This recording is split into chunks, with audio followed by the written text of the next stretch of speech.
Greetings, and we are live on Burial Babes. Okay, during the edition, I hope you guys enjoy this.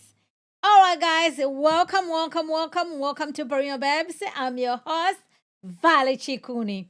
We begin.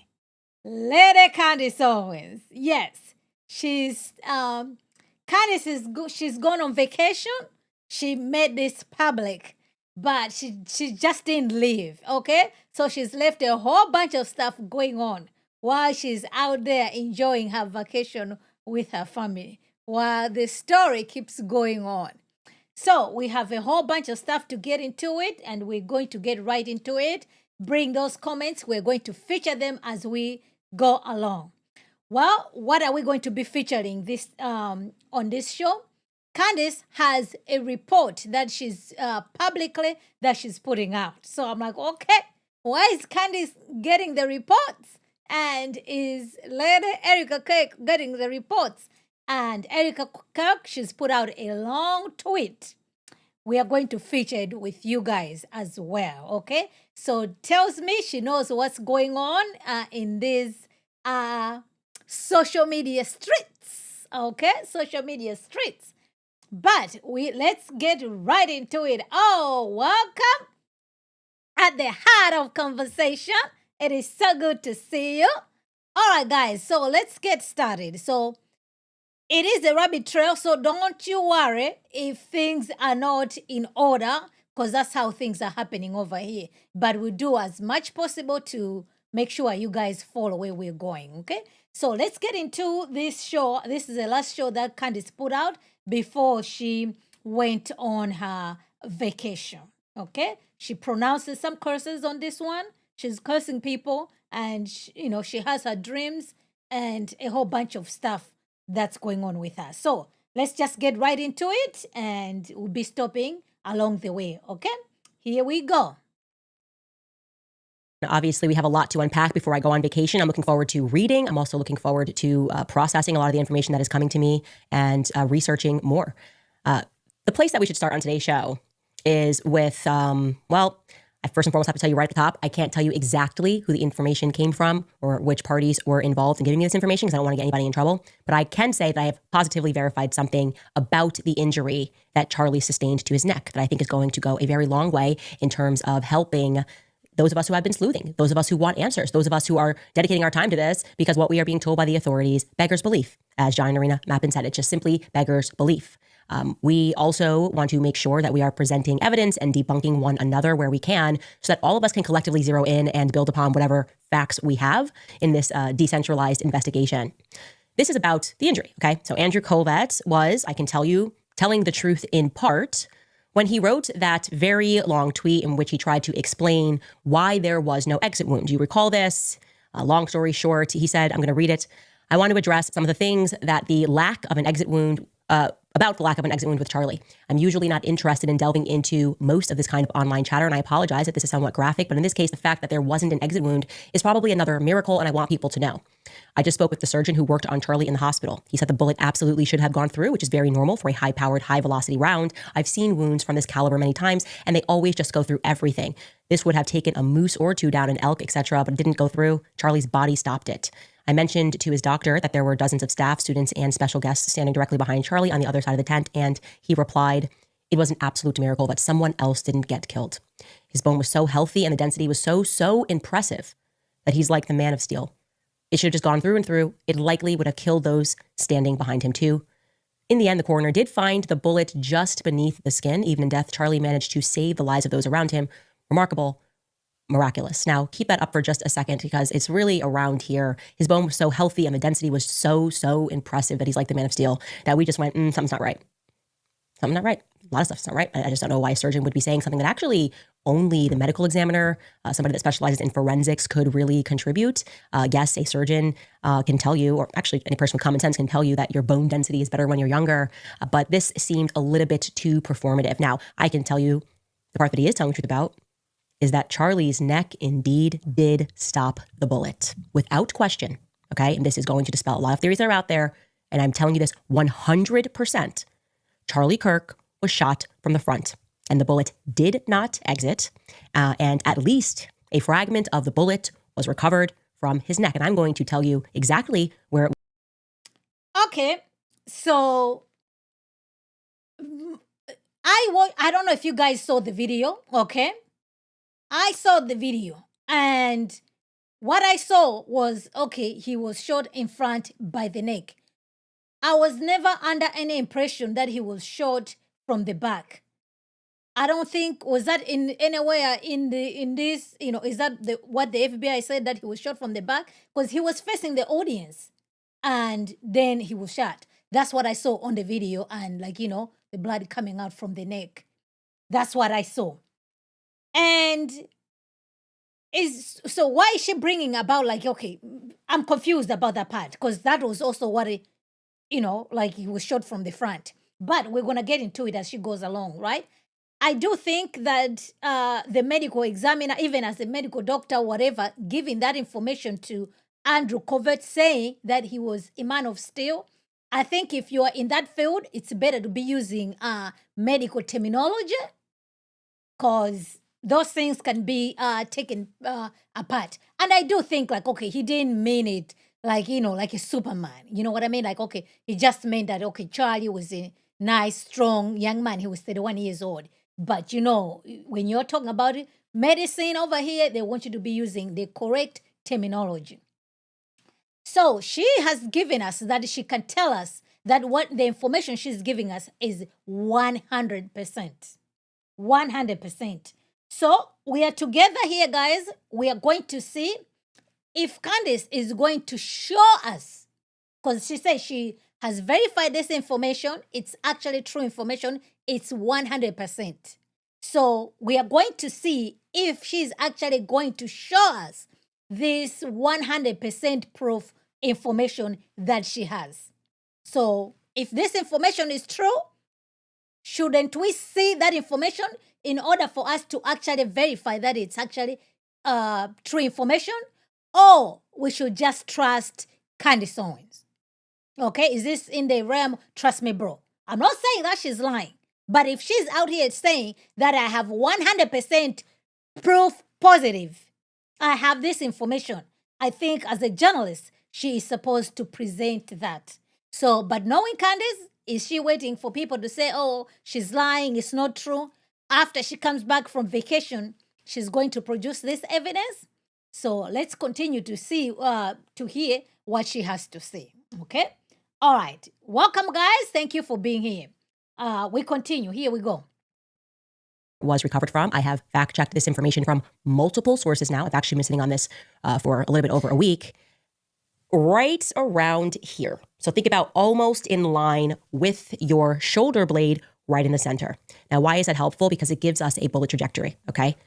We went in here where you saw that, and it was stopped, and a fragment was pulled from, think right, if you're just touching your spine in line with your shoulder blade. That leads us, obviously, to the part that he's maybe not being forthcoming about. They did not recover a bullet from a 30-06. They didn't recover a bullet from a 30-06. Just didn't happen, okay? If they had found a 30-06 bullet, Charlie's death certificate certainly would have reflected that. In suicide situations, that's just one example, medical examiners, feel free to chime in. I've spoken to quite a few. But when the gun and the bullet are known, they are reflected onto the death certificate, okay? There is not one reflected onto Charlie Kirk's death certificate because they did not recover a bullet from a 30-06. Hunters and military men rejoice. It turns out that common sense still rules the roost, okay? You guys were right. You were absolutely right. And this is why. So, yes, I was just like, okay, I saw the video, he was shot from the front. So now she's moving on, telling us that Charlie Kirk's death certificate does not specify what type of a bullet it was. So I haven't seen the death certificate, but she's telling us that 100% it's not listed on the death certificate. So this is one thing that I do know. Death certificate actually goes to the next of kin. So we know in this case who is the next of kin is Erika Kirk.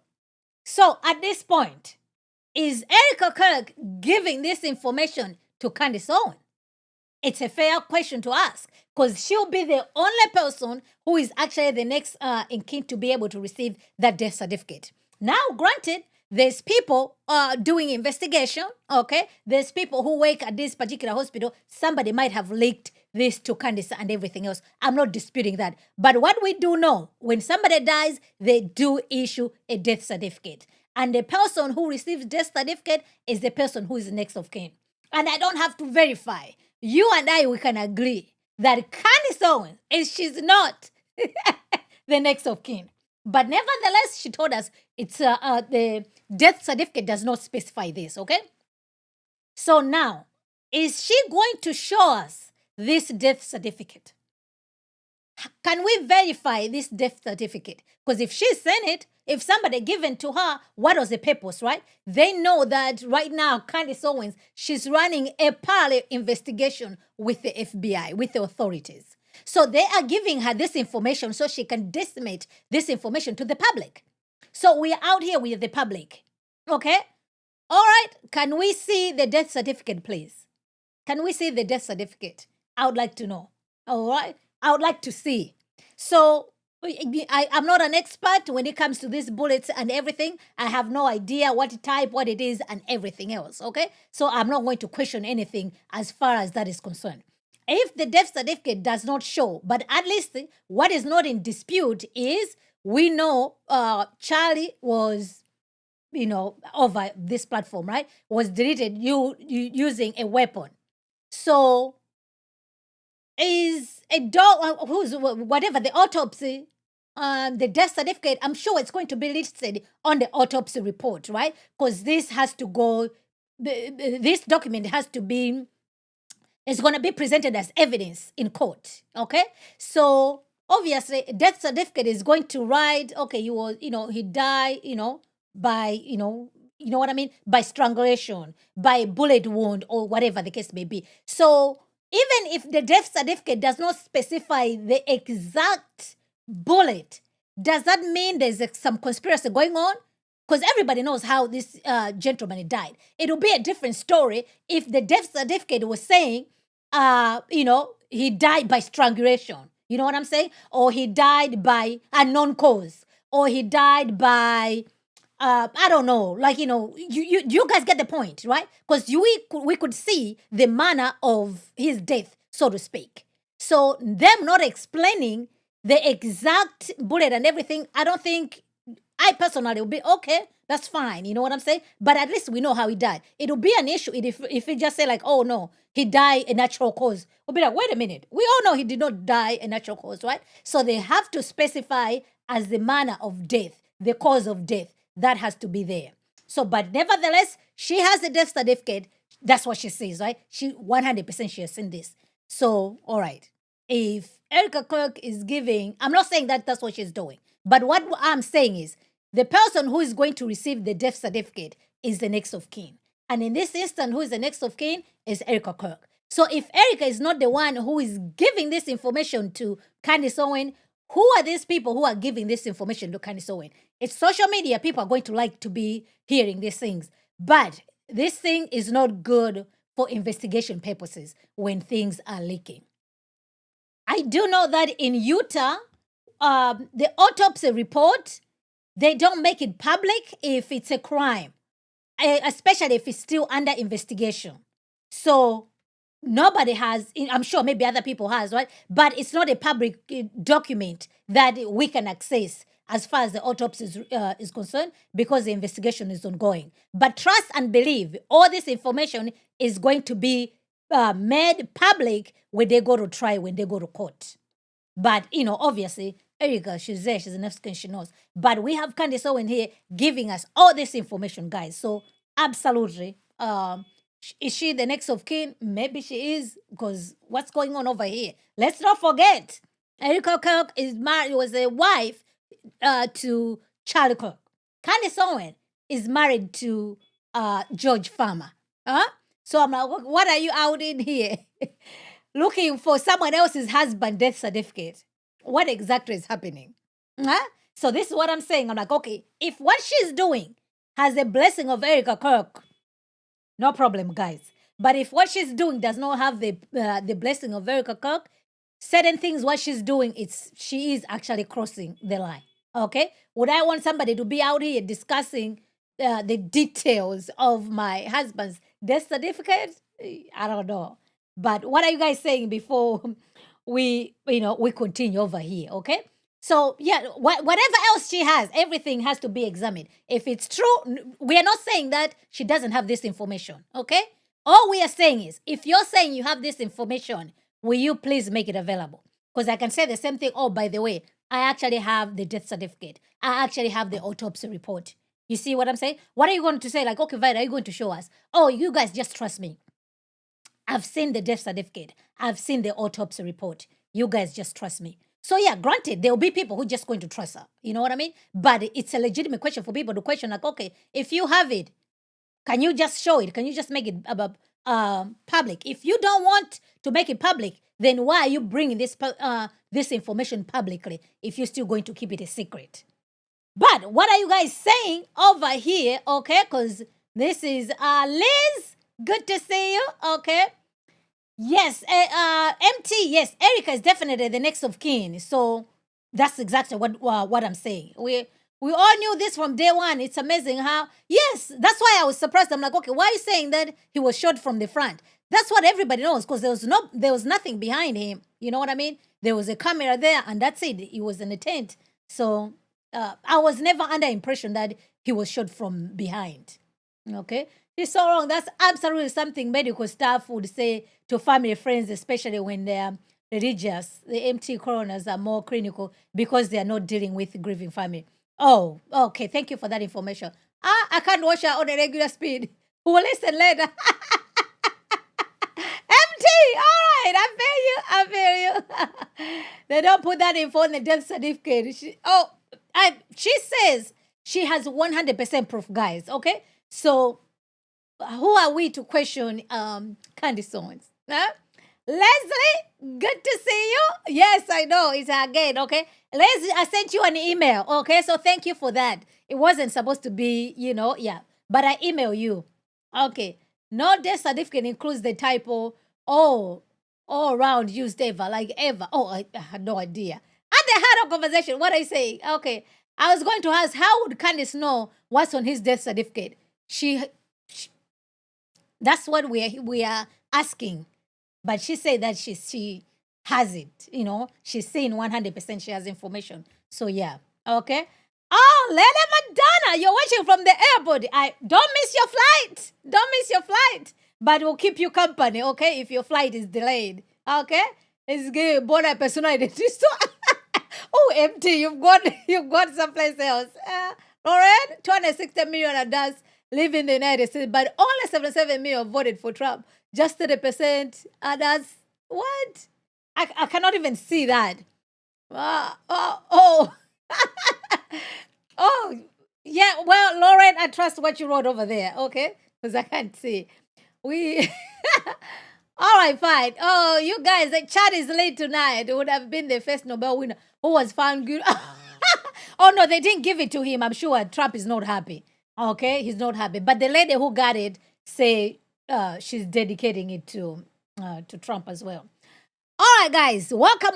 So far, we have two things over here. Breaking news, 100% from Candace Owens. She's telling us for the first time that Charlie situation was from the front. Okay, and she's also seen and verified Charlie's death certificate. It does not list the type of the bullet. Okay? So those are the things we have. But let's continue, guys. All right. This is not even on a normal speed, guys. We are at 125 over here. All right. Let's just get into this, okay? Join in this rabbit hole, okay? Let's see what treasures we're going to find as we go along. All right. Here we go. I hate politics because it requires us to submit to the idea that we were all somehow born yesterday. That life really can just be a Marvel comic with people that are, I guess, a DC comic where there are men of steel that are able, because they're young, to stop 3,000 pounds of energy that is coming at them. That didn't happen. So where does that leave us, guys? Well, the part that is now extraordinarily suspicious is that Andrew is claiming that he had a conversation with the surgeon who offered up the idea that it really was just your modern Christian miracle, that Charlie was just young and his bones had a lot of density, which made him stronger somehow than a Cape buffalo, enough push-ups and asparagus, and you too can stop 3,000 pounds of energy coming at you. What are we to make of that? What are we to make of the fact that Charlie did not do that, actually? It means that he was shot with a completely different kind of gun, obviously, okay? The kind where this would make sense, that it didn't cut through him. The kind where it would make sense that outside of an artery effectively exploding from the front, there was, his neck didn't explode, which that particular weapon that they were trying to tell us Charlie was killed with would have gone through about 7 necks, okay? You will recall that throughout all of this, or during this mayhem rather, there were people who were insisting, by the way, they're on the ground, the witnesses that were insisting that they heard multiple shots. That's another element of this. But those individuals were not the ones that were awarded with mainstream media interviews. In fact, one guy, and this kind of went viral at the time, even got physically pushed, and was not given the ability to speak at all. they shut him up. It looked, if we were just examining the situation, it certainly looked like Turning Point employees or staff or students thugged him so that he wouldn't say what he thought happened. Let's take a listen to that clip that has gone viral. I was standing from probably the third row in the bottom. I heard the shot ring out. I looked to my left, and then I looked over to my right. I saw him slump over in his chair forward. He slumped over. He had blood coming from the left side of his neck down his shirt, and he slumped over and he was carried off. Get off me! Get off me! Emotions are running high right now. Certainly emotions were running high. He was just trying to speak and to say what he saw. And interestingly, though, if you think through what he said there, he said, I was in the third row, right? And a shot rang out and I looked to my left and I looked to my right. Now, we're not specific on where exactly he was standing, but if a high-powered rifle came from 250 yards behind you, you'd probably look back first, right? Like common sense, if you heard the sound coming from behind you, you would look back, probably even before your brain came online. Your instinct would be to duck into make sure that you're not going to get hit by something that's coming from behind you. Now, to clarify immediately here and to again debunk some other internet conspiracy theories, that is not Andrew Colvett in that video. A lot of people were like, is this Andrew Colvett from Turning Point USA hiding under a hat? It is not true. I spoke to Andrew on this actual day. He definitively flew in to Utah after the shooting took place. He was not therefore on the ground. But the person that is in that video, as soon as I just put up a picture and I said, I'd like to identify this person, his friend first left a nasty comment, like, why are you trying to look out for this guy? He did the right thing. How dare we ask questions? Like, how dare we try to get testimony from anybody else that day? Kind of then messages me privately because I reached out and I'm like, I'm just trying to confirm the story. And I reached out and he says to me, well, and I'm paraphrasing here, he doesn't want to speak to you. He doesn't want to speak to media because he's been instructed not to speak to media because he's gotten the Turning Point chapter into trouble before for speaking out in the media, and he just doesn't want to do that. And I said, that seems very strange to me. What are you saying to me? You have a TPUSA person who... Okay. So this is where we're going. She is explaining now that the gun that was recovered from the scene, right? We do know it does belong to Tara Robinson. It was a gift. It's apparently it's an antique gun. It was given to him by the grandfather. So it's a unique type of gun. So what she is communicating is whatever, I'm using this word, but I don't want to mean it like in a bad way because YouTube doesn't like to be using this terminology, okay? So whatever that was used to delete Charlie Kirk, it's not what was shown. Because remember, when they went to find this weapon, right, in the woods. And it does match to Tara Robinson. They say they found his thumbprint, whatever, on the scene. So what she's telling us, the bullet, okay, that was recovered according to information she's giving us from the death certificate and everything, is not the same bullet that goes to that weapon. So, to be honest, when the gentleman was talking, explaining what he had witnessed, yes, I think it's a very legitimate thing to ask, why did that guy try to stop him? Because they're in a public place, and if somebody wants to talk about it, I don't see anything wrong with that issue. So, what was his reason stopping from a young man to narrate what he saw and what happened? Because he's not a law enforcement officer. Okay? Like, what's happening there? It's a different story when the police are investigating. When they're asking a witness, they don't want anybody else to influence the witness because they want just to take the statement, what the witness is saying. So it is a legitimate thing to actually ask that gentleman, why did you stop this young man from saying what he was saying? Okay? He could have a reason. Could it be, okay, they didn't want people to be in that vicinity. They didn't want people to be around there. So if you guys want to do this, just go do someplace else. Or he was actually stopping him from narrating what he saw. I think that's a legitimate thing to actually ask there. Okay? All right, let's continue. Who can't speak out about things. There were tons of people that were talking about their testimonies. It's very odd. In the immediate aftermath of the shooting, you're telling me that Turning Point USA sent around a text and said nobody speak to the media? That was his excuse, by the way, for why he shut that guy up. People were saying, they're not allowed to speak to the media. So they were just doing what they were told. Well, then it's kind of interesting. You should know if I then determined that the person doing the shoving is first and foremost not a Turning Point USA employee. He is beyond that not a student at UVU. He is not a Turning Point USA student, therefore, either. He was actually brought in as a volunteer, which I found to be quite strange. Like, look, I've done a lot of campus stops, and typically it's the chapter of that school that does everything. It's the chapter that handles everything. Now, bigger events, they certainly work with other organizations, and it's possible, I guess. It registered to me as odd that a volunteer would have the courage to shut down a kid that's speaking in that way, in that aggressive manner. I would imagine Turning Point would tell their volunteers not to get physical with students on campus. But what do I know? I just have common sense. Now, how do I know that he is not a Turning Point USA employee and he is not a UVU or Yeah, so this is, you gotta watch her, where she's taking you. Okay? So now she's presented you. So at least we do know that guy was a volunteer. So there was nothing wrong for people to be in that place, guys. It was a public event. So anybody who attended is not an issue. It was a public event. But she's trying to take you somewhere that no, this person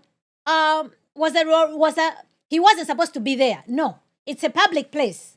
You might not like the person to be there. It was a public event, public place. It's not a crime, okay? So, but she wants you to go where she's taking you, zeroing in on this gentleman. It is a fair question to ask, okay, why did you stop? He was a volunteer, okay? So what is it that, why did he want to stop this young man? He could have a reason. He wasn't just a random dude. He was there as a volunteer, okay? And just because he did that, that doesn't mean that he's the one who deleted Charlie Kirk, or that he had something to do with what happened to Charlie Kirk. If you're implying that, then you need to produce the evidence to support that claim. So now Candace Owens is zeroing in on this guy, okay? So watch where she's going to take you. It's, because when I saw that, my question is like, okay, why are you stopping this young man from speaking? Guys, it doesn't matter if he was, to me, I'm like, okay, whether he's a volunteer or he's not a volunteer or whatsoever, why are you stopping this young man? So he needs to be able to have an explanation like, oh, okay, we are directing traffic here. We don't want people to stop here. It's an exit door. There can be so many reasons as to why he did that. It's absolutely legitimate to ask that. But now she's going to tell you now where she's going about this gentleman, okay? And even when I saw him, I also thought it was Andrew Covid, okay? He kind of looked like him. So, but at least Andrew Covid was not there when all these things were going down. So let's continue, okay? But the thing is, you can actually see who that guy is, okay? So if the authorities need to get to him, they'll be able to know who he is and verify him and be able to interview him. So let's continue. Turning Point USA student? Because despite him stopping a college kid from speaking about what he heard, that young man, whose name is Cooper, and I'm very comfortable telling you this because, well, he went on Fox News that very night to provide eyewitness testimony to exactly what he heard and what he saw, because apparently he was the person that was holding the mic when the shot rang out. Take a listen to what he told Jesse Waters on the night of. Cooper Brown was an event volunteer who was just feet away from Charlie when he got shot. Cooper, what happened? Yeah, so this requires a little bit of background knowledge, but so I work for an organization called Leadership Institute, and what we do is we work hand in hand with all the different conservative coalition groups on college campuses. So the Young Americans for Liberty, the Students for Life, and the Turning Point USAs. And so at Utah Valley, we had been really, really excited to be able to host Charlie Kirk this semester. And we had spent weeks and weeks and weeks getting volunteers, advertising for this event, and just so excited to be able to host Charlie Kirk at this university. And then unfortunately it had to end in absolute tragedy. So I'm trying to get in touch with this individual once I realized that not only did he speak the night of, he also spoke on Fox News the very next day, which would mean what did Turning Point USA? I don't know the answer to this. I'm asking genuinely. Did they say speak to this person who's not actually a TPUSA student, but he was there? I don't know how this works. But the next day, sure enough, he appeared on Fox News again. And I'm not sure if we had that clip, Skylar, but if we do, let's roll it. That day we had 30 or so student volunteers that were designated roles that were going to be helping pass out Turning Point USA merchandise and getting people signed up for the event. And my responsibility was, when the event actually started, to help manage just the microphone. So something simple as just raising it and lowering it, making sure students were able to speak into it clearly. And I thought this was a fantastic opportunity to be up really, really close, to be able to witness all the amazing dialogue that was going to be happening on campus. Couple of things about Cooper Brown that to me is a bit of a mystery at this moment. First and foremost, you provide witness testimony. You start doing the rounds on Fox News. You are fair game, okay? I'm going to start asking questions because I need to know everything. Everything's got to fit neatly into my timeline. So in trying to reach out to him.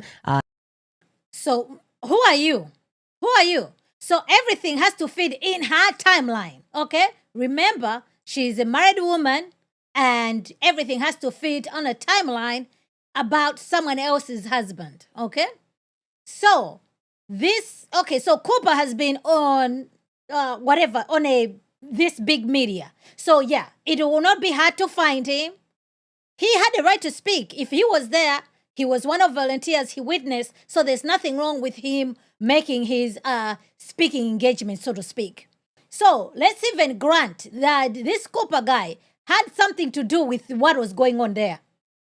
How stupid would you be to put yourself in front of a Fox News television so the entire world can see you saying something if you had something to do with it, okay? Because it's in your best interest to make sure you are as invisible as possible. That way, nothing leads to you. But nevertheless, here it is. So this is where she's taking us. So this is after it was Josh Hammer, because so many people have been accused, guys, okay? It was Josh Hammer, Turning Point USA. The Macrons, the Russians, Israelis, the Jews, okay, the military. I don't know where else we're going with this issue, okay? Anybody but Candace herself. All right, fine, we continue. And in publicly posting, hey, I'm trying to identify this individual. I received a ton of emails. One email said, hey, I'm actually his cousin, and here is his number. Now, I noticed that cousin happens to live in Phoenix, Arizona, so I went and just checked some profiles on social media. I found some Browns, but they were all living in Phoenix, Arizona. Okay, maybe this person's from Phoenix, Arizona. Well, actually, when I went through what he has as his resume on this website where he says that he works with this institute, I couldn't fact check any of the things.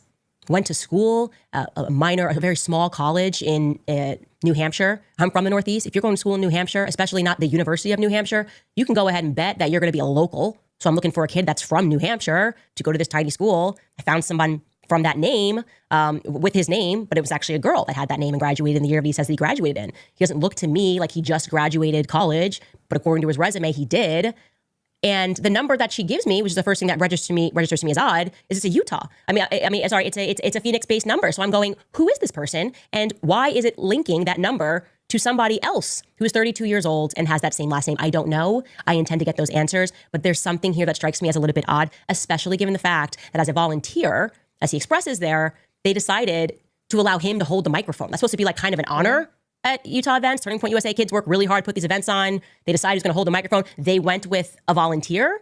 I don't know, but I'm going to find out. Okay? I don't know, but I'm going to find out. So if you went to the Southern New Hampshire University with this Cooper Brown and you majored with him in politics and you can provide some insight, I'd like to hear from you. I am, again, asking these questions publicly because we are getting no answers from Turning Point USA or the feds or anything that makes any practical sense in this scenario. Why was everything so brand new on this day? Now, for those of you that are still caught up in what I just told you. Okay, so she has revealed to us. She's not getting answers from anybody. She's not getting answers from the feds. She's not getting answers from Turning Point USA. Why should she get answers from Turning Point USA? Why should she get answers from the feds? Guys, how many movies have you watched? Whenever the investigation is ongoing, they don't disclose information. They just operate quietly and silently. If you want to know what's going on, you have to wait till trial. I know in this social media life, we want something like yesterday. That's just how things work. And even if, let's grant, they wanted the Turning Point, right? Wanted to give the information. Why should they give information to Candace Owens? She does not work for Turning Point USA. Yes, she claims she's a BFF to Charlie Kirk. Why should they be giving information to her? They could, instead of giving information to Erika Kirk. Because that's the wife, not her. She has a better chance for her to be demanding, wanting information. Can you imagine how crazy she would look? going to the FBI offices, right? Oh, I'm demanding, I want to get information. Information to who? Charlie Kirk. Are you related to him? No, I am not, but he's my best friend. Okay, the next of kin over here says it's Erika Kirk. Are you Erika Kirk? No, I am not. You think they're going to give her information? No. So what she's asking for is that's not how things work, okay? That's not how things work. I bet you even Turning Point, I'm sure they want the answers. They're not going to give them answers either. It's the state that investigates, and that's it. So, all she has is just like, okay, she can have her own private investigator if that's what she wants. You know what I mean? To do a parallel investigation, because, they have their reasons not to trust the feds for sure. But the issue is, why is she demanding that people give Candace Owens information? What is she going to do with this information? She has no authority to prosecute anybody. She's not a lawyer. She's not a police officer. What? She's not even related to Charlie Kirk. So all this, you're just doing this for someone else's husband? Honestly, let's be like, what's going on over here? She's doing way, way too much, okay? But she's demanding that to have this information. So, no, man. All right. Which is that for a fact, Charlie was shot from the front. So we know the bullet trajectory. There's no games here. There's no magic bullets. It's a smaller weapon, okay? Your ears didn't betray you. My ears didn't betray me. We definitely did hear a very recognizable sound of a rifle shot, but I'm telling you that Charlie wasn't hit with that rifle. And there is not a medical examiner's report or a death certificate which will stipulate otherwise. It doesn't exist. So what exactly are the feds building their case on? Vibes or sheer corruption? Because I'm thinking it might be the latter.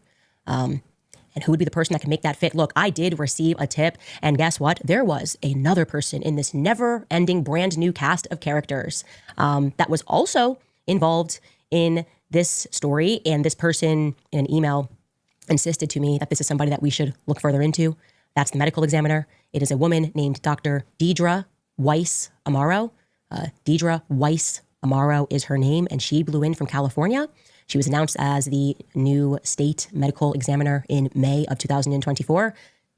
From Missouri. I think she also worked at some point in California, and she was announced as the new Utah medical examiner, state Utah medical examiner in May of 2024. So I'm interested in learning as much as I can about this medical examiner. I'd like to know more about this medical examiner. And if you've got something, you know her personally, got a story, please do send it to us at moretips@candaceowens.com. Now, it is. So I just saw some stuff on Twitter relating to that medical examiner woman that she has seen. When she comes back on vacation, just watch what she's going to do, the information. You know what I mean? I've seen the stuff on Twitter. There's no way for me to verify anything, so I don't want to put the stuff out here. I have no idea what it is and everything, but they are building a case on Twitter against this medical examiner, okay? And apparently, allegedly, this medical examiner happens to be Jewish. Allegedly happens to be Jewish. So we're just going to wait when Candace come back how it's going to work with this one. So now so far she's told us that the weapon was a smaller weapon, not the bigger weapon that we saw, and it was a different bullet. So she has this information. I don't know. There's nothing I can say. We do know that's the gun that was shown to the public, right? But according to her, she has information. That's not it. It's something else. So at this point, it's just like, okay, please show us this information in order for us to verify. At least we know the authorities, right? They recovered that weapon. That's the weapon that they showed us. So if you have a different weapon, if you have different information, so you need to show that to us. That way we can compare this and this, which is it. Either way, he has his attorneys, right? He has, they're going to go to court.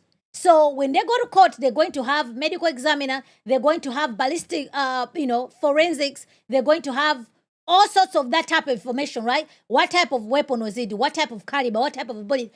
All that information is going to be disclosed. And yes, when they go to court and then they ended up like, oh no, it was not this weapon, but you guys are out here telling us this weapon, so this is not the correct weapon, then that young man is going to walk. So we're just going to wait and see what happens, or until she shows us evidence to the contrary. But for now, according to her, just trust her and believe her. But we're out here, would love to trust you, would love to believe you, would like to take your word for it. But you have proven time and time again, some things she says that are actually true. Okay, not everything she says is cuckoo, but there are things that says like, okay, no, you're just accusing people over here, okay? She did that with Josh Hammer. It's like, okay, you're just accusing people. So all these other people had to come together and do this, because the next minute, what's happening with the executives at Turning Point, because the money is not up and up at Turning Point. Oh, it's the Jewish donors, okay? Because they've put out their funding. Oh, but it's a military, because there was a plane that left that day. So it's anybody, all these other places. So it's just like, okay, so which is it? Okay, so unless if all these people are in cahoots, But this is where we are, guys, okay? Welcome, guys. All right, fine. Let's continue, okay? While you're here, be sure to like this live stream. It does help out with the algorithm monster, okay?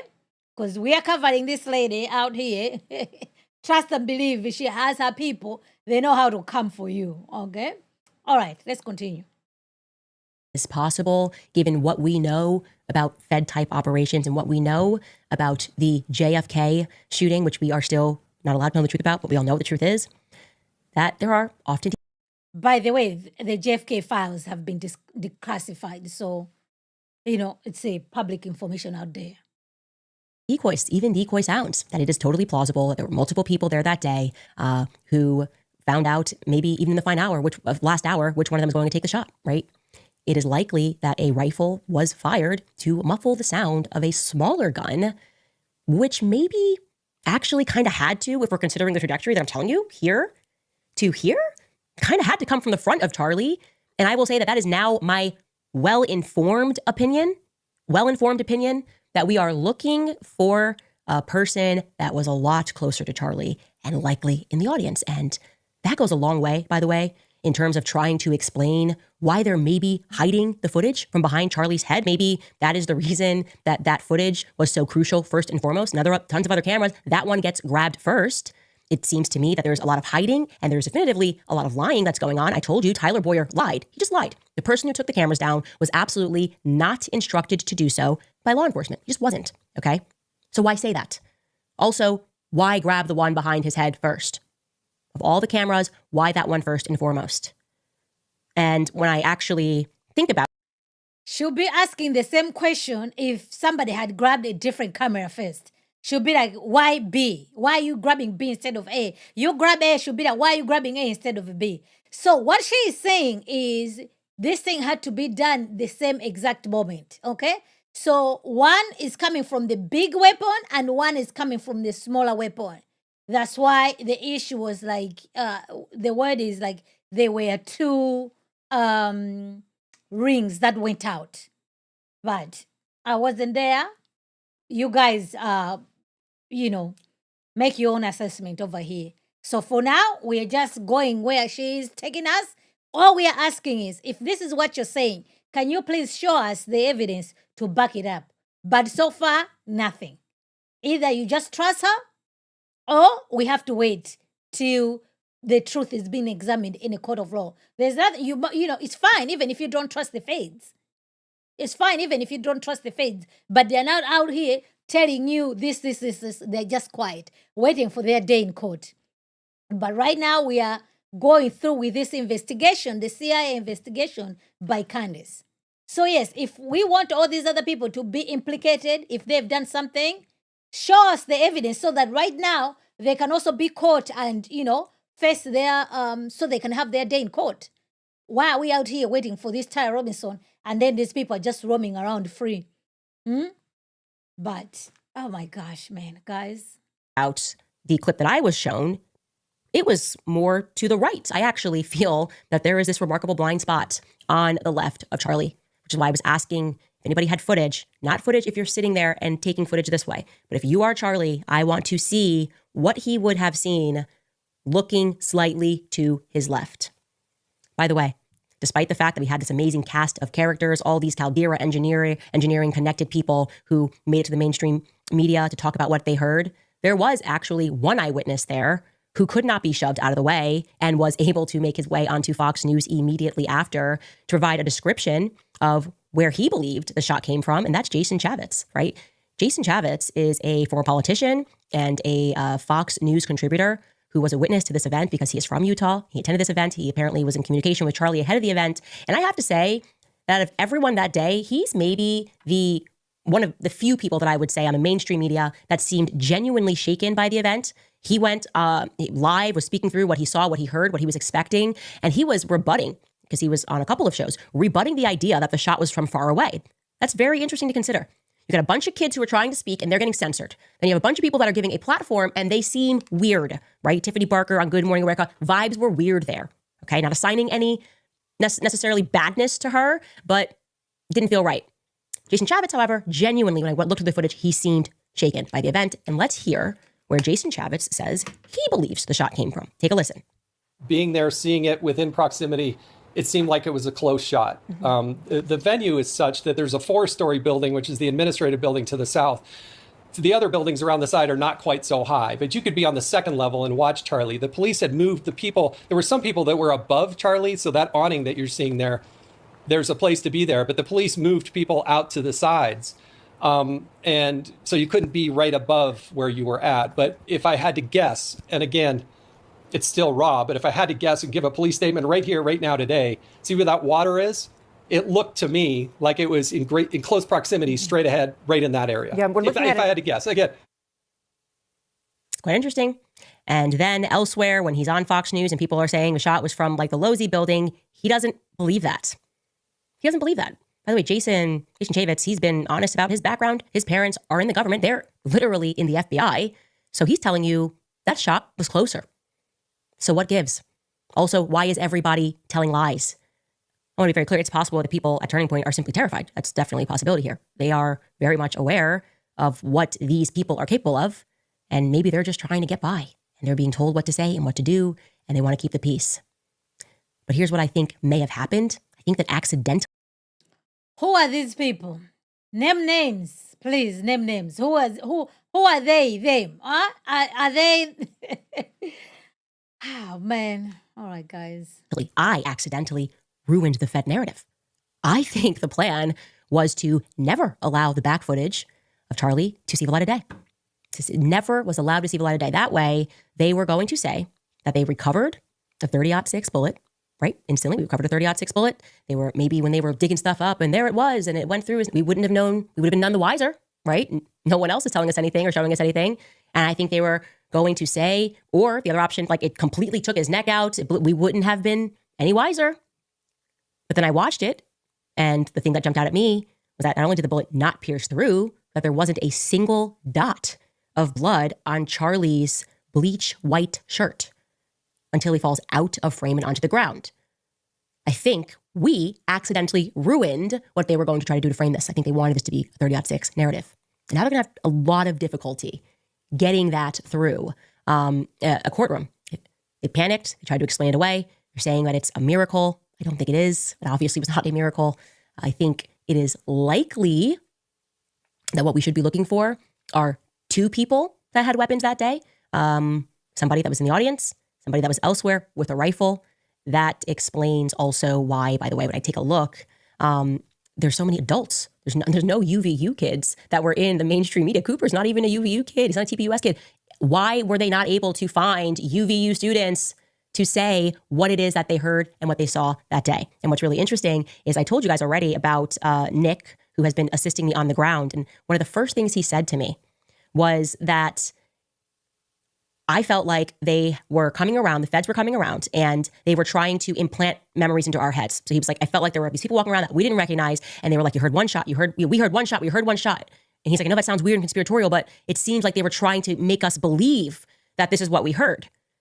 And it's interesting also because remember, when Phil Lyman gave us his footage and he walks outside of that building, the 2 now infamous goth girls who are not goth at all and they're just wearing black, they say that they heard 2 shots. They never made it to Fox News. They never made it to the mainstream media, but they too also said that they heard 2 shots. Take a listen.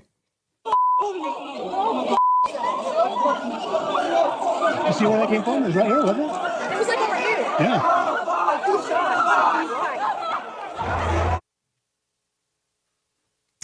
What can I say, guys? I think it's pretty. Okay, we have our investigator over here. So let's follow her. Let's grant what she's saying, right? People had 2 shots. How many? Man, it's so difficult to do this program without using these languages. How many bullet wounds were found on Charlie Kirk? Because she's seen the death certificate as well as, I guess, the autopsy. How many wounds does he have? Because if it's 2 that are going to him, so which means they have to recover at least 2 wounds, bullet wounds on his body. Okay, but what we have is just what? 1. Okay, so even if we're to grant, like, okay, 2 ranks went out that day. So we do know 1 did not make it to him, okay, but 1 made it to him. Unless you're telling us that both of them, 2 of them, they all had the same entry point. So as a result, they ended up having 1 entry wound. But because they did the autopsy, because they obviously, right, they'll still be able to see that it was 2 bullets. But we do know that what happened to him, whatever it is, right, it was 1 bullet. So even if there were 6 gunshots, 7 gunshots, so the one that took him, there was only 1. So that is not in dispute. So what is she saying? Because if she's saying, okay, it wasn't that long gun and everything, all right, that's fine. But we do know it was just 1 gun that ended his life. So all those people over there, nobody saw anything. So, but now she's moved on, right? It's the feds. The feds came in to make sure, almost to do the PR to correct the record. To correct the record. The very same feds who couldn't find anybody as to, who did this issue. So, like I said, it's going to be interesting when they go to trial. Okay, when they go to trial, if it's not Tara Robinson, then who is it? If it wasn't his gun, then where is this gun? Because the bullet is going to identify which gun it was, right? Because once you recover the bullet is going to tell a story where it's coming from as far as it relates to a gun. So far, she's just explained all this, and all she says is, trust me, I've seen this information. Unless if you guys are hearing something else, what I'm not hearing over here is, oh, man. All right, guys, let's take we're still continuing with her, okay? We're absolutely continuing with her, okay? So, what has happened? We have Erika Kirk. She has tweeted something, okay? So, let's take a look to what she's saying. Then we'll get back to our CIA Candace Owens, our investigator, okay? So, this is what she put out, okay? All right, here we go. All right, this is Erika. Okay, she put out this. Okay, let me put on glasses so I can see. So that tells me she's online. She knows what's going on in this social media. So this is what she put out. There is no linear blueprint for grief. One day you are collapsed on the floor crying out the name Jesus in between labored breaths. The next you are playing with your children in the living room, surrounded by family photos and feeling a rush of something you can only attempt to define as divinely planted and bittersweet joy, as a simple breaks through on your face. They say time heals, but love doesn't ask to be healed. Love asks to be remembered. It's humbling to realize that this magnitude of suffering didn't steal my love for my husband. It amplified it. It crystallized it. I carry my Charlie in every breath, in every ache, and in every quiet act of day-to-day living, as I attempt to relearn what the rhythm will be. And what I've realized through these past 30 days, in the past 30 days, the greater the suffering, the purer the love, and have never loved him more than I do now. So there you have it. That's Mrs. Kirk, posting whatever pictures. I mean, it's sad, 2 kids, young couple, and now she has to raise those kids, and she's a widow. Very, very sad. Absolutely sad. So yeah, so that's what she put out. Yeah, cute, very nice. So this is what she put out yesterday. She tweeted out scriptures. The steadfast of the Lord never ceases. His mercies never come to an end. They are new every morning. Great is your faithfulness. The Lord is my portion, says my soul. Therefore, I will hope in him. So that's what, I guess she's just out here. If she's going to put out information, tweet, just, things of what she's actually going through. Okay, so that was from Erika Kirk. But now let's continue with Lady Candace Owens, okay? I'm sure that was good to take a little bit of break, okay? I don't want your brains to explode. We are going somewhere. So I don't know, rabbit hole entry, 1, 6, 7, 8, 10, no idea. But we have Candace Owens. She's out here disclosing that she's the one who, she has seen and verified the reports. She had, the death certificate, she might as well add the autopsy to it as well, because she's very specific as far as these exit wounds, the entry wounds, and all those type of things. So who knows? Who are we to question Candace Owens? Okay? She has access to this information. So all we are asking, will you please show us this information? So let's continue. Maybe she'll show us later on in this live stream.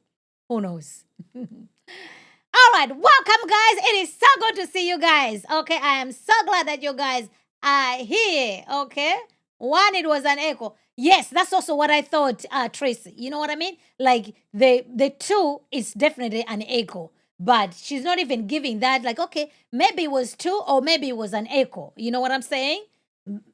Yeah, but I cannot wait for this trial to take place. Okay, because right now she can say whatever she wants to say. There's nobody who can debunk this. But when they go to court, if she was the one representing the case, oh my gosh, I go up there as a lawyer. All right, Miss Candace. Okay.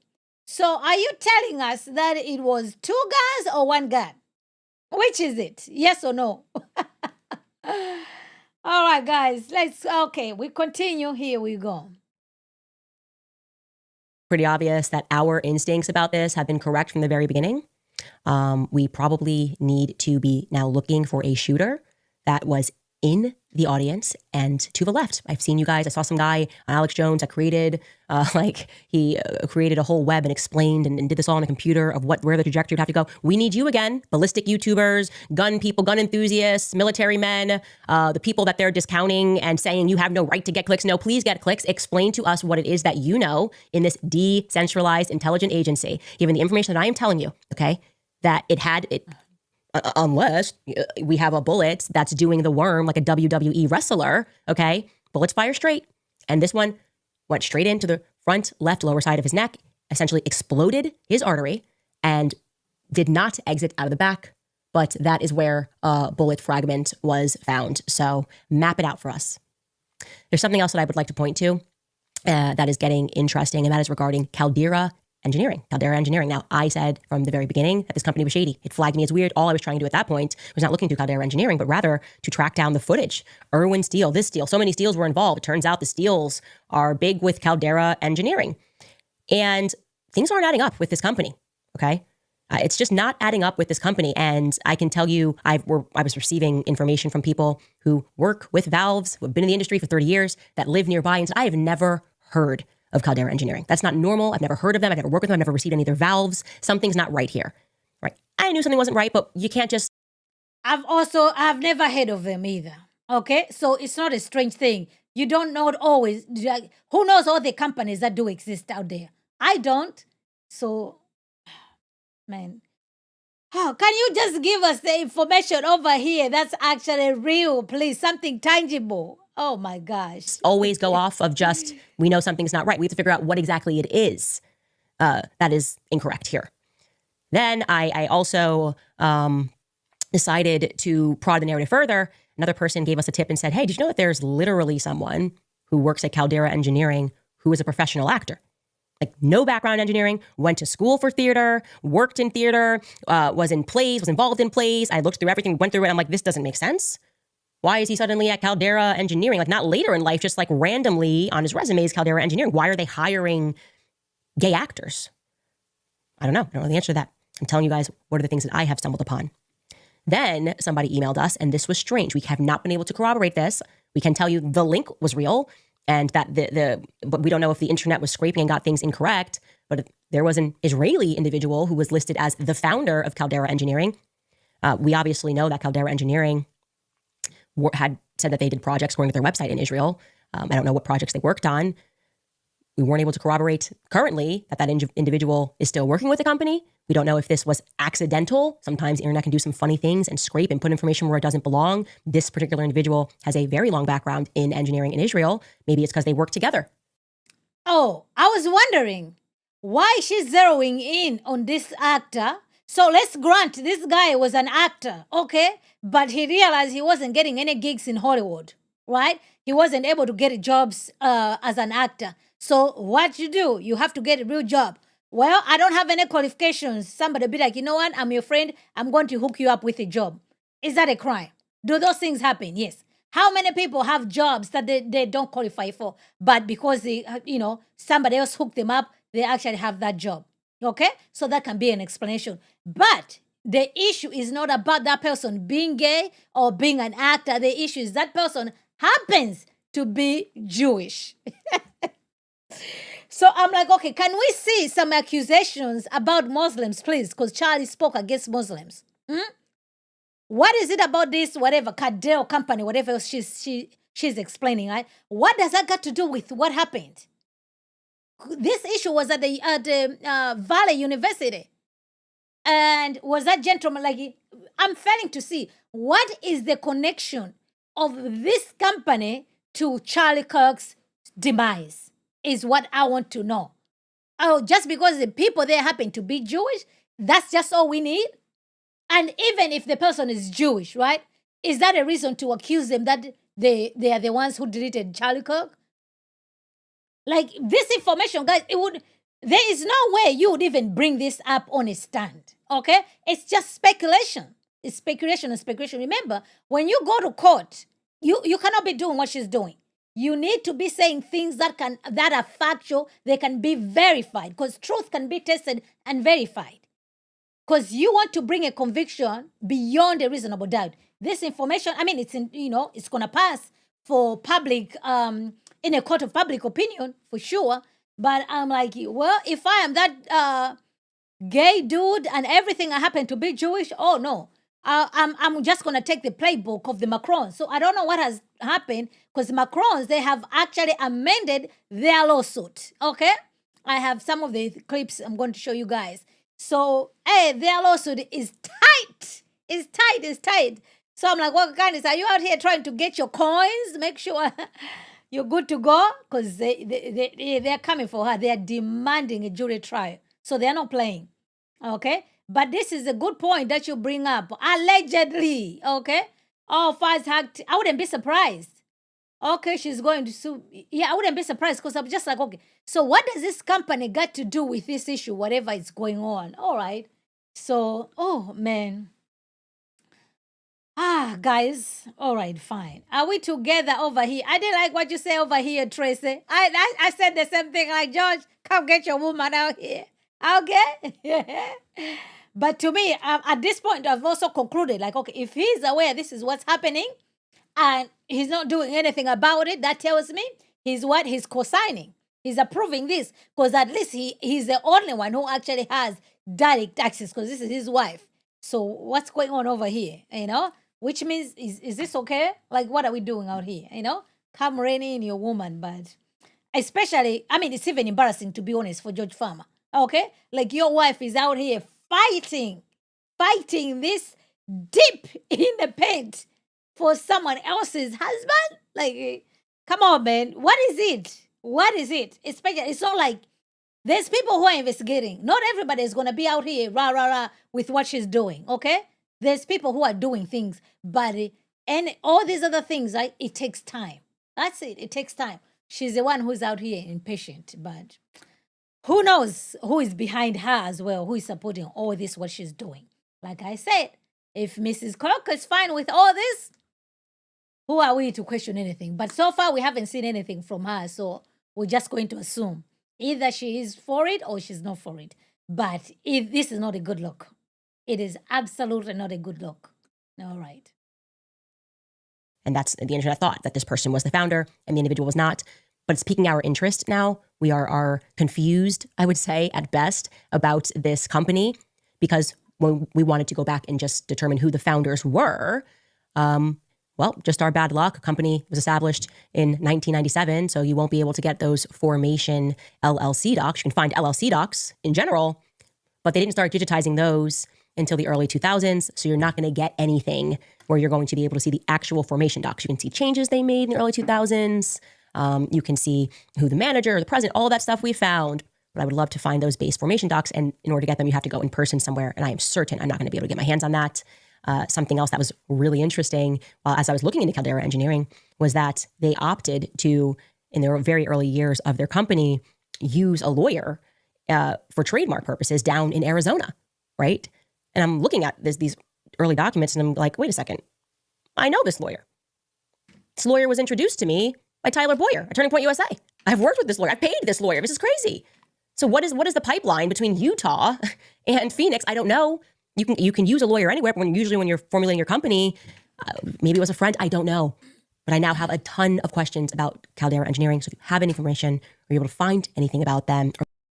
Well, so if Candace knows that lawyer, what does it make her? Because she's also connected, okay? So imagine, so she knows that lawyer. She has worked with a lawyer. Now she's out here investigating what's happening. So could it be that she also knows something over here? How come that you're connected to this lawyer and you happen to know Tyler Boyer and you happen to have worked for Turning Point and you are Charlie's best friend? What is the connection? What is the connection? Somebody else can play this same exact game, but just making it towards Candace Owens. Oh, and besides, you are Charlie's best friend. How come you didn't show up at his memorial? Why didn't you go up? Could it be that you are also hiding? What's happening? So I mean, where you can go with this issue is endless. So what she's doing is just so, nobody else is going to do this to her because she's the one who does this to other people. But what I'm saying is the same exact thing that she's doing, somebody else can say the same exact thing, okay? If Charlie was your best friend, how come you are not in the text messages? Why are you getting these text messages, second, third, and fourth hand account? How come Charlie Kirk didn't call you? How all these other things? You see what I'm saying? So it's almost like, oh my goodness, can we show us the proof? That way we shouldn't be asking all these questions. It would be like, we know what? She's right. You know what I mean? Those text messages that came out, they were proven that they were correct. Okay, good. So all this information that you're telling us that you have, produce it. That way, you know what I mean? If it's a death certificate, then we'll know, right? She will confirm like, okay, yes, that is actually the correct death certificate of my husband. So, oh my goodness, we're in trouble with this lady. Or maybe you are an engineer and you're like, I've been buying their valves actually for 20 years, actually. And they're fantastic. They work great. I'd like to hear from you. Again, more tips at CandaceOwens.com. All right, you guys, I'm going to throw it to some sponsors. First and foremost, Preborn. You guys know I love them because I've watched too many people who I'm close to. Yeah, so she can do her sponsors, but when other people do plug in their books, she suspects them. There's nothing wrong for her to do that, but she calls out other people when they do the same exact thing she's doing. At checkout. All right, a couple of updates for you. We are getting all of your emails. I want to tell you, we're working on everything, okay? It's like an investigation that never stops. It's just trains that are slowly moving as we get answers. And like I said, even that I've been sitting on for a while. I'm waiting for people to react, see what people say, because I need to know who's guilty. Of what? I don't know, but I need. So I hope you caught what she said. She has information, but she's sitting on it. She's waiting for people to react. So if this lady, she's truly on the quest to find the truth as to what happened to Charlie Kirk, why are you sitting on valuable information?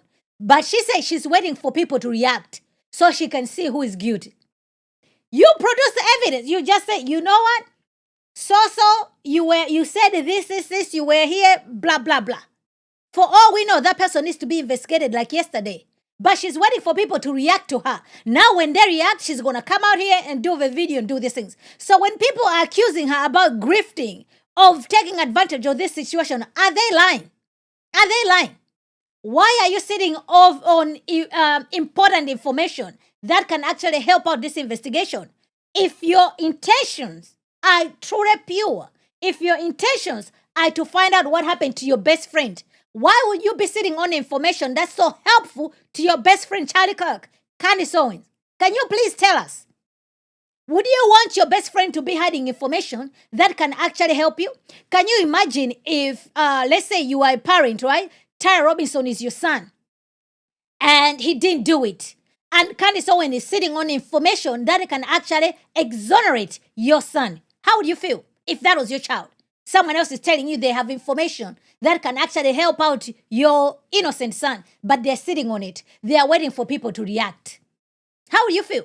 And even as she's Catholic, right? Like, why would you do that? Isn't this evil? Like, what are you doing? And now she just gives her this information and she's gone on vacation. She's waiting for people to react. That's what she's doing. So, I cannot stand this. This is not good. This is not good. Need to watch people lie. Now, one area of conversation that I haven't said much about, but I want you to know we are still working on it, are the two planes that day, right? One of them being the plane that people have recognized is military. That's tail number N1098L. So this plane left from Texas, went over to Utah right about the time that Charlie got assassinated. It dipped real low. It seemed like, who knows what this plane was being sent there for, but the fact that this plane had been used in the military rightfully alerted people to the fact that they may have had some knowledge. This plane may have had some knowledge of what was going to occur. But one thing I want to clarify for you is that plane was being contracted. You guys noticed that it was owned by LaSalle Aviation LLC. We are awaiting more information, but I just wanted to let you know that if you recognize that, it is strange. It did happen. There's no question. I've been saying from the beginning, this was a military operation. It's very obvious. The more you peel back the onion, it is very obvious that this was a military operation. So it's fitting that you would have a plane that the military certainly uses. Who would contract that sort of plane? Now, this would be a very easy question for Kash Patel to answer. Hey, Kash Patel, most transparent ever, except when it comes to Epstein. What's up with this plane? Certainly, you have knowledge of who contracted this plane. The answer, if you're being transparent, is going to be like, oh, just a coincidence. Just a coincidence. Somebody decided to take a vacation flight from Texas over Utah, do a little circle, and return back home. It happens all the time. When you're bored and you just have an unbelievable amount of money, that's what you do. We're not going to get those answers from Kash Patel about that plane. We're not even getting straight answers about the other plane. That's the plane where Derek Maxfield, his wife Shalane Maxfield, they sold some beauty company for billions, I believe, and they now just run a human sex trafficking organization in Utah. That was that plane. I can't remember. 888 is what I actually remember. And it seemed as though that plane left. It went to Page, Arizona, and it appeared that the ADS-B transponder turned off. Now, what Kash Patel told us is different from what Derek Maxfield told us. Derek Maxfield on Instagram clarified that the Air Traffic Control Center was in agreement with them that they could stop transponding. Kash Patel says that plane never stopped transponding. So I don't know what the truth is, and I'm not even pretending that we're ever going to get the truth. What I can tell you is that the investigation that we have been privately conducting has led to more questions than answers. Obviously, multiple pilots, people that work at these airports, people who are invested in this story have reached out, and I'm grateful for that. Multiple people have confirmed that this plane was a little bit weird that day. It was supposed to land in Page, Arizona, in Millionaire FBO. Last second, it made a change. Just so you guys know, an FBO is just a private terminal. So if you're in a public airport, you go to Terminal 7. If you're flying private, you go to FBO, and it has a name. So that plane was supposed to land into an FBO called Millionaire. Last second, that plane decided to change and say, we are going to instead land into Signature, a different FBO. Apparently, it landed into Signature. That's certainly what we were told. But there's something off about that, because when people are trying to look into it, somebody at that FBO at first said, oh, yes, you've made multiple trips in the last couple of days. And then that person said, I don't know what you're talking about. No plane ever landed here. Well, we just have to wait what happens as far as this plane situation is concerned. But do those things happen? Sometimes you end up, the flight might be so early and there's so much traffic, air traffic, they'll be like, you know what, keep circling, don't land. So if that was the case, that could be the case. Or that gate is not open, that gate is not available, or there's another plane on that gate, land on this gate. Sometimes they even land you in a different state, so to speak. Then from there, you get in another plane to get to where you're going because of the weather, all these other things. So those things in aviation, they actually do happen. But she has the tail number, she has the plane, that information can actually be verified. According to her own testimony, they're investigating, but so far, empty-handed, they haven't found anything. So they keep looking into it. That's the problem, because the hard thing is this rabbit hole that never just accept just a simple explanation. She wonders. So remember, we started with the feds, military operation. Oh, this person is Jewish. Now where are we? Where are we, Candace? Where are we? Where are we going to land? Because the goal is to find who did this to Charlie Kirk. But if you have the military wing, you have the feds wing, you have the Jewish wing, you have the Turning Point USA, you have the Jewish donor wing, is this ever going to land somewhere? I'm wondering. I am absolutely wondering. Yep. Sharon, that's the only explanation. Because if you have important information, why are you taking your sweet time to put it out there? You know, why are you taking your sweet time to put it out there? She she's big. She has a huge following. She has a big channel. It doesn't matter. She can produce some stuff tomorrow and the next week and whatever, she'll be okay. But this idea of waiting people to react in order for you to do, it shows where your heart is not in the right place. Because it's almost like, oh, you want to sit back and, and gloat, and gloat. That's not good. Just bring out the information over here. So, plus all these accusations along the way, it's not good. It's ungodly. What? Multiple people have confirmed this for me. That there's something very unusual about this flight. They are guarding information about this flight. That doesn't make sense to me. I don't like that we've got feds guarding like FBO information. We've got feds guarding Dairy Queens. I don't know. Do you need your ice cream guarded? What is going on? Like, guys, you got to just give up. It's going to come out. Whatever it is going to come out. You would have to, and I wouldn't put it past you, you'd have to get rid of all of us. You've got like 7 billion people you've got to ethnically cleanse right now. If you wanted to just forget about the Charlie Kirk story. No one's forgetting it, okay? Not the ballistics guys on YouTube that we're all listening to. And no one's gonna let this one go because, and by the way, that's your fault. I don't know whose sadistic idea it was to make this a public execution, but let me tell you where you made the mistake, okay? In 1963, when JFK was shot, people didn't watch it on TikTok. People mostly read about it, and then the feds lied about it, and they heard about it. But to be able to have us watch that live around the world, you traumatized all of us. And not in the way that you meant to. You meant to traumatize us, and maybe then make us fearful and scared. And yeah, that happened. Then you made us really angry that corruption is allowed to be like this, just so blatant, so in our face, looking at us as if we're nothing. And what are you going to do about it? That's the attitude. What are you going to do about it? You wanted to traumatize us and then to, on a dime, flip and look us in the face and go, how dare you ask questions? People are grieving. Yeah, we're grieving because you assassinated Charlie Kirk in front of the entire world. If you had pretended he slipped and fell on some ice in the winter, maybe you wouldn't have this response. But you got our attention because you went after our attention. You wanted this for whatever sadistic reason. You wanted this to be a public execution, and that disturbs me. So you get what you get, okay? This is the internet generation. You get TikTokers that are asking questions. You get our military guys. You get our ballistic boys. You get the TikTok medium psychic ladies. You get everybody. All of us are here, okay? It's like a high school class. You got all different types of characters here, but we're running this, okay? We're running this. And we're not going to be nice to any substitute teachers that you try to throw in there and try to calm down. Nope, we're not doing that, okay? We're not calming down. We're pretty upset, and we're going to stay upset. Anyways, I'm going to tell you guys also an update about Josh Hammer, who's an idiot. He really is an idiot. First and foremost, just funny. I should have pulled it up. He also brought up his book. He issued a statement about the retreat weekend. Josh Hammer just lies through his teeth all the time. And so he was releasing a statement about how wonderful the Hamptons retreat was and that him and Jeff Dillon totally did not press Charlie on anything. And in this public statement, he mentioned his book again. He said, like, I came to the Hamptons because Charlie wanted me to bring signed copies of my book. I mean, wacky. This man, it's always appropriate if you're Josh Hammer to promote your book, which is just amazing. Anyways, his response yesterday to our episode was to release text messages. So Josh Hammer is Charlie Kirk's friend, okay? This is him right here. That's him. He was the one who was on the chat that Candace Owens got hold of, and he had the last text messages with Charlie Kirk. They were the ones, he's actually Jewish, he's a lawyer. They were discussing how to answer questions, right? They were helping Charlie Kirk talking points on how to respond when he goes to these campuses.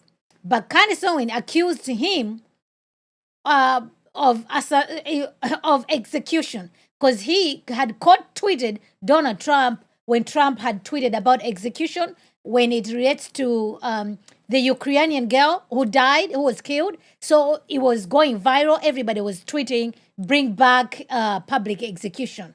So Candace is not having it because why would he be caught tweeting Donald Trump about execution and then Charlie Kirk ended up being executed?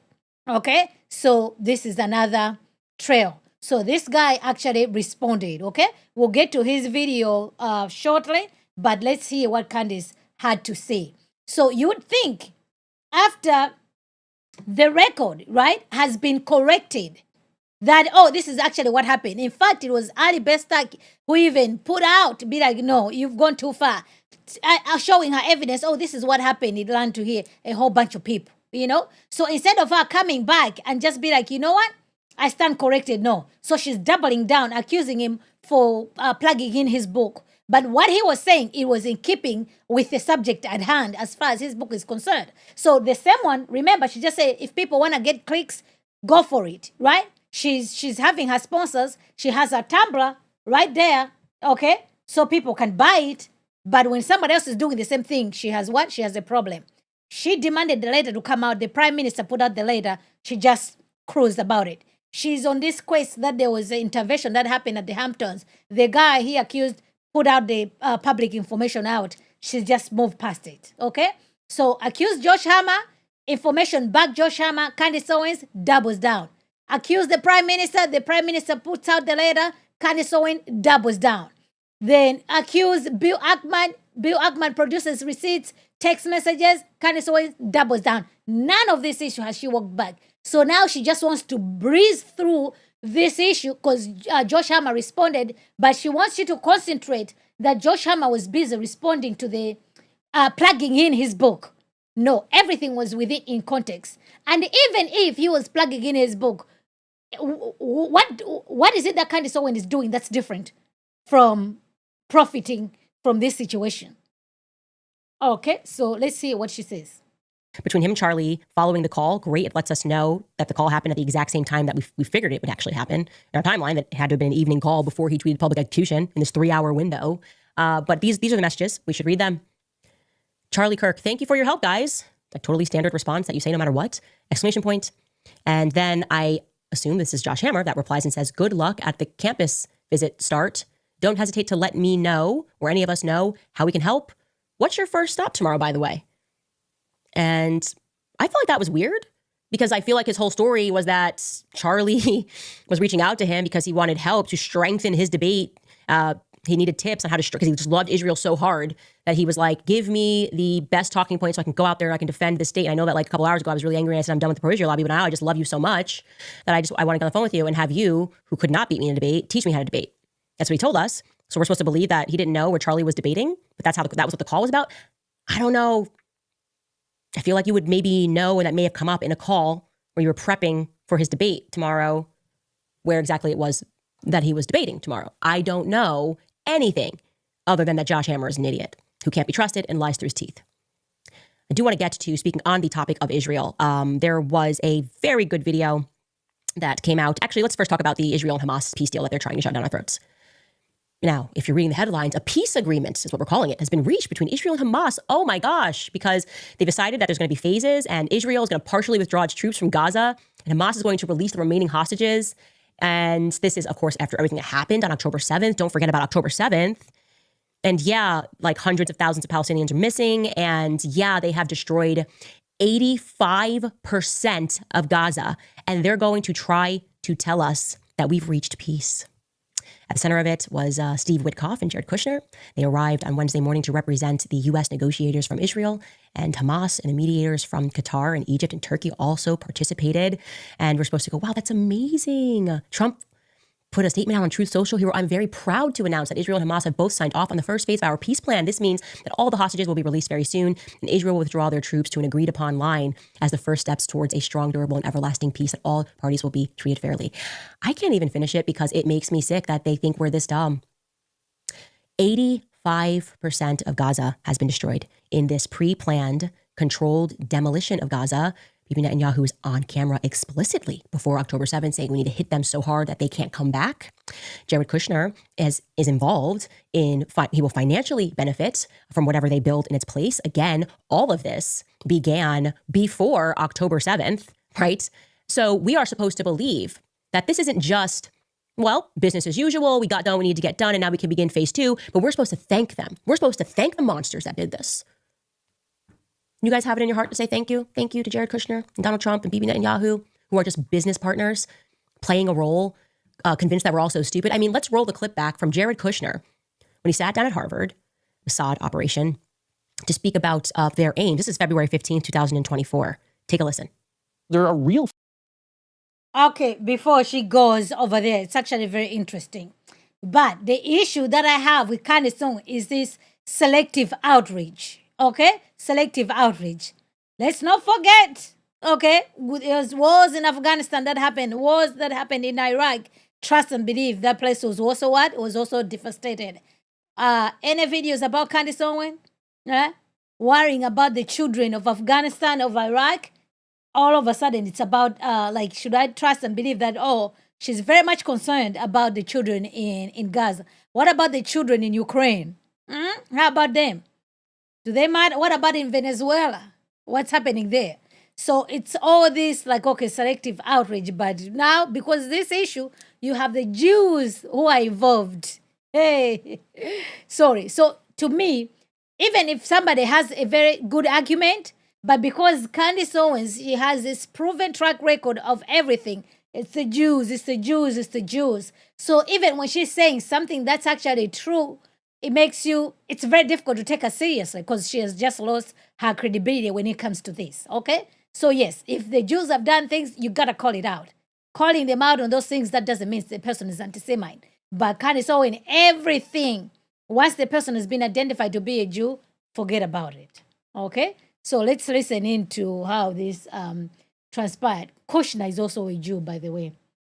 Okay, this is Trump's son-in-law. Fears on the part of Arabs, and I'm sure you talk to a lot of them, who think once Gazans leave Gaza, Netanyahu's never going to let them back in.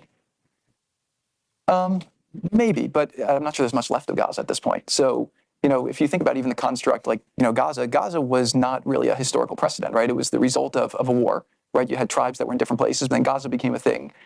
Egypt, you know, used to run it. And then, you know, over time, you had different governments that came in different ways. So you have another war, you know, usually when wars happen, you know, borders are changed historically over time. And so my sense is I would say, how do we deal with the terror threat that is there so that it cannot be a threat to Israel or to Egypt, right? I think that both sides are spending a fortune on military. I think neither side really wants to have, you know, a terrorist organization enclaved right between them. And Gaza's waterfront property, it could be very valuable to, if people would focus on kind of building up, you know, livelihoods. You think about all the money that's gone into this tunnel network and into all the munitions. If that would have gone into education or innovation, what could have been done? And so I think that it's a little bit of an unfortunate situation there. But I think from Israel's perspective, I would do my best to move the people out and then clean it up. But I don't think that Israel has stated that they don't want the people to move back there afterwards.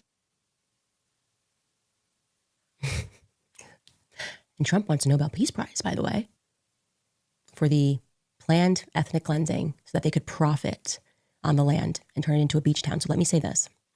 This is our... Okay, so before she goes in, okay, so brace yourself.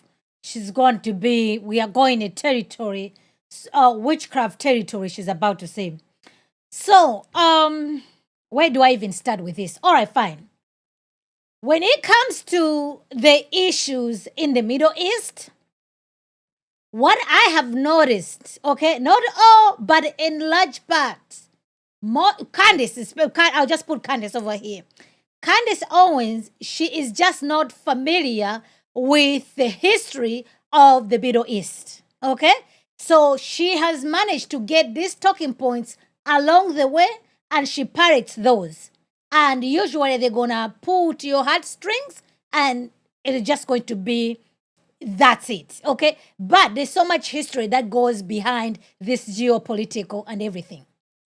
Is it true that there's been innocent people who have actually been killed in Gaza? Yes. Women, children, and men, 100% true. When it comes to war, right, there will always be innocent casualties. There has never been a war in the history of mankind that only bad guys were killed. All innocent people are also going to be killed. We shouldn't forget that. That's what happens at war. Gaza, okay? Remember, before, it is actually true, when the Gazans get the money, they never use that money to develop. They use the money to actually dig tunnels. That's why there's a whole bunch of tunnels in Gaza, okay? They use, rocket launchers. They even turn the water pipes into rocket launchers. That's what they do. Because in their mind, don't forget, right? So there's a battle that's going on over here. You have to them, right? Jews are infidels. Christians are also infidels. So it is in their interest, as far as their theology is concerned, right? To get rid of infidels by any means necessary. If they don't do it today, they'll do it tomorrow. If they don't do it tomorrow, they'll do it another day. Their mission is to do that. So that's why when you go under the Geneva Convention of War, I don't know, we're going history tangent over here, but just follow with me. Whenever you're fighting war, the military is supposed to be in uniform. Okay? So when the Gazans are out there, the Hamas, they are all in their military gear. Okay? The green bandanas and everything. But this time around, when they were fighting, you couldn't see the green bandanas anywhere. So they look like civilians. So now you're fighting with the IDF soldiers. They have to identify, is this person enemy or a foe, right? Is this person a combatant or is it an innocent person? So all those things, right? Those are the dynamics. Those are the dynamics that happen. And in fact, a report just came out like, okay, this is the least casualty war, urban warfare that has claimed innocent lives. It's the least compared to all the other wars. So those are the numbers that are there, okay? One life is one too many, but I'm just telling you these things. Gaza, the Jews used to live in Gaza, okay? Side by side with Palestinians there. They had their farms, the greenhouse, and everything. Was it in 1990 or 95, right? They expelled the Jews. They signed an agreement. They didn't want the Jews to live there. So much so that they even had to dig their dead Jews to go back to Israel. And no Israelis in Gaza. So at some point, Gaza was under Jordan, okay? The king of Jordan is just too much violence to be like, no, I'm not interested. Then it was in the responsibility of Egyptians. So the Egyptians, they had their troubles over there, where you have these Hamas. These are the same people that make up Muslim Brotherhood. They topple the government in Egypt. So that's why the border between Gaza and Egypt is like you've never seen. They didn't want them there. So in the Islamic world, when it comes to, they look down upon the Palestinians, okay? They look down upon the Palestinians' blood for some reason.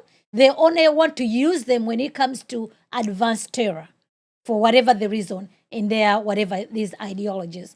So it's not like, it does look like it's David and Goliath because Israel has the military power and all these other things, but their entire goal over here, these Hamas people, is that issue, right? From the river to the sea. Their goal is like, okay, we need to get rid of these Jews.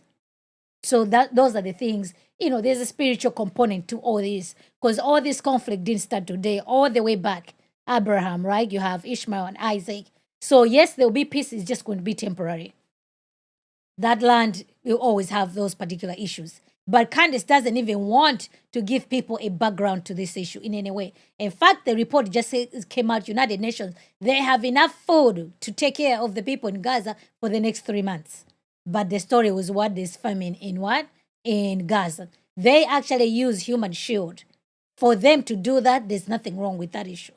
and this is just a fact. But she's not gonna explain all those things. It is true, 85% of Gaza has actually been demolished, because they had the school. Underneath the school, they have a military, military tent. The hospitals, underneath the hospital, there's command and control centers. So a whole place over there has been wiped out. So it needs to be rebuilt. Who is going to do it? It's going to require money. So which rich person do you know is going to put money in Gaza and not expecting a return? Name me one who is willing to donate. The Gazans don't have money to reconstruct there. They cannot afford it. They don't have anything. So anybody who wants to go and do this, they will ask for their return in their own investment. Whatever you think about that. Either it will just stay there like that to be in ruins, but there's no place for people to live. What's going to happen? So she never wants to bring any background to these issues. It's a very touchy subject, I do grant for sure, because you see all those pictures, right? The children, all these other things, but everything in context. Yeah, it'll be good if they can be living at peace with their neighbors over there. It'll actually be good. So it's unfortunate. So now, pay attention to what she's about to say, okay? We have, what Jared Kushner says, 85% is destroyed. What's going to happen, right? Yeah, so all these people are going to go there and do the investment. Absolutely, they're going to go there and do their investment. So while we are busy looking like, okay, these are the things that are happening, whatever, in Gaza, what are these things that are happening in these cities? Gentrification that's going on in all these cities. Oceanfront property. Can you even go and live at Martha's Vineyards, even if you wanted to? So this is the world we live in. So now, enter Candace Owens out here, okay? She's about to pronounce some curses. So pay attention. Here we go, guys. Ever again, okay? This is a Holocaust. A Holocaust just happened. A real Holocaust just happened. And we will never forget this. You need to tell your children what happened in Gaza. You need to tell them exactly who did it, exactly whose families were involved in this. And when you hear in the future somebody tell you, like, we're going to Gaza Beach for a vacation, you need to look at them like they are the absolute vermin of our society, because they are. They are. Their children will be cursed, okay?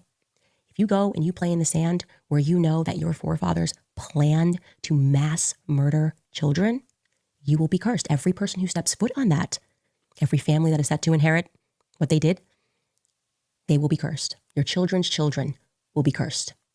Gaza belongs to nobody but the Palestinians. So when you begin to move the Israelis in there, and when the Trump Hotel gets built on there, I caution the rest of the world to stay far away from that cursed land, because something is coming. You can't commit that much evil in broad daylight and not think it's going to come back to haunt you. Anyways, God bless. May he get his Nobel Peace Prize. Sticking with that. Yes. So she has pronounced curses for people who are going to go to the beaches, oceanfront property in Gaza. Not only are you cursed, your children, so the entire generation.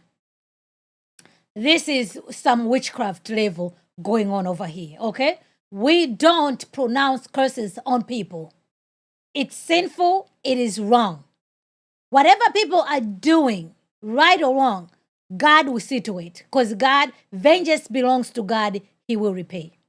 So my question is, has Candace ever been to Hawaii? Has she ever been to Hawaii? Has she enjoyed the beaches of Hawaii? And we do know how America ended up to possess Hawaii as its territory when you look at the history that happened. Do you think children died? Did people die in Hawaii? The answer is yes, they did die. How many rich people have their nice houses in Hawaii? It's an American territory now. So when you go to Hawaii, are your children cursed? Because you are enjoying the beaches of Hawaii at the expense of the people who died there. What about over here, the Native Americans who were already here?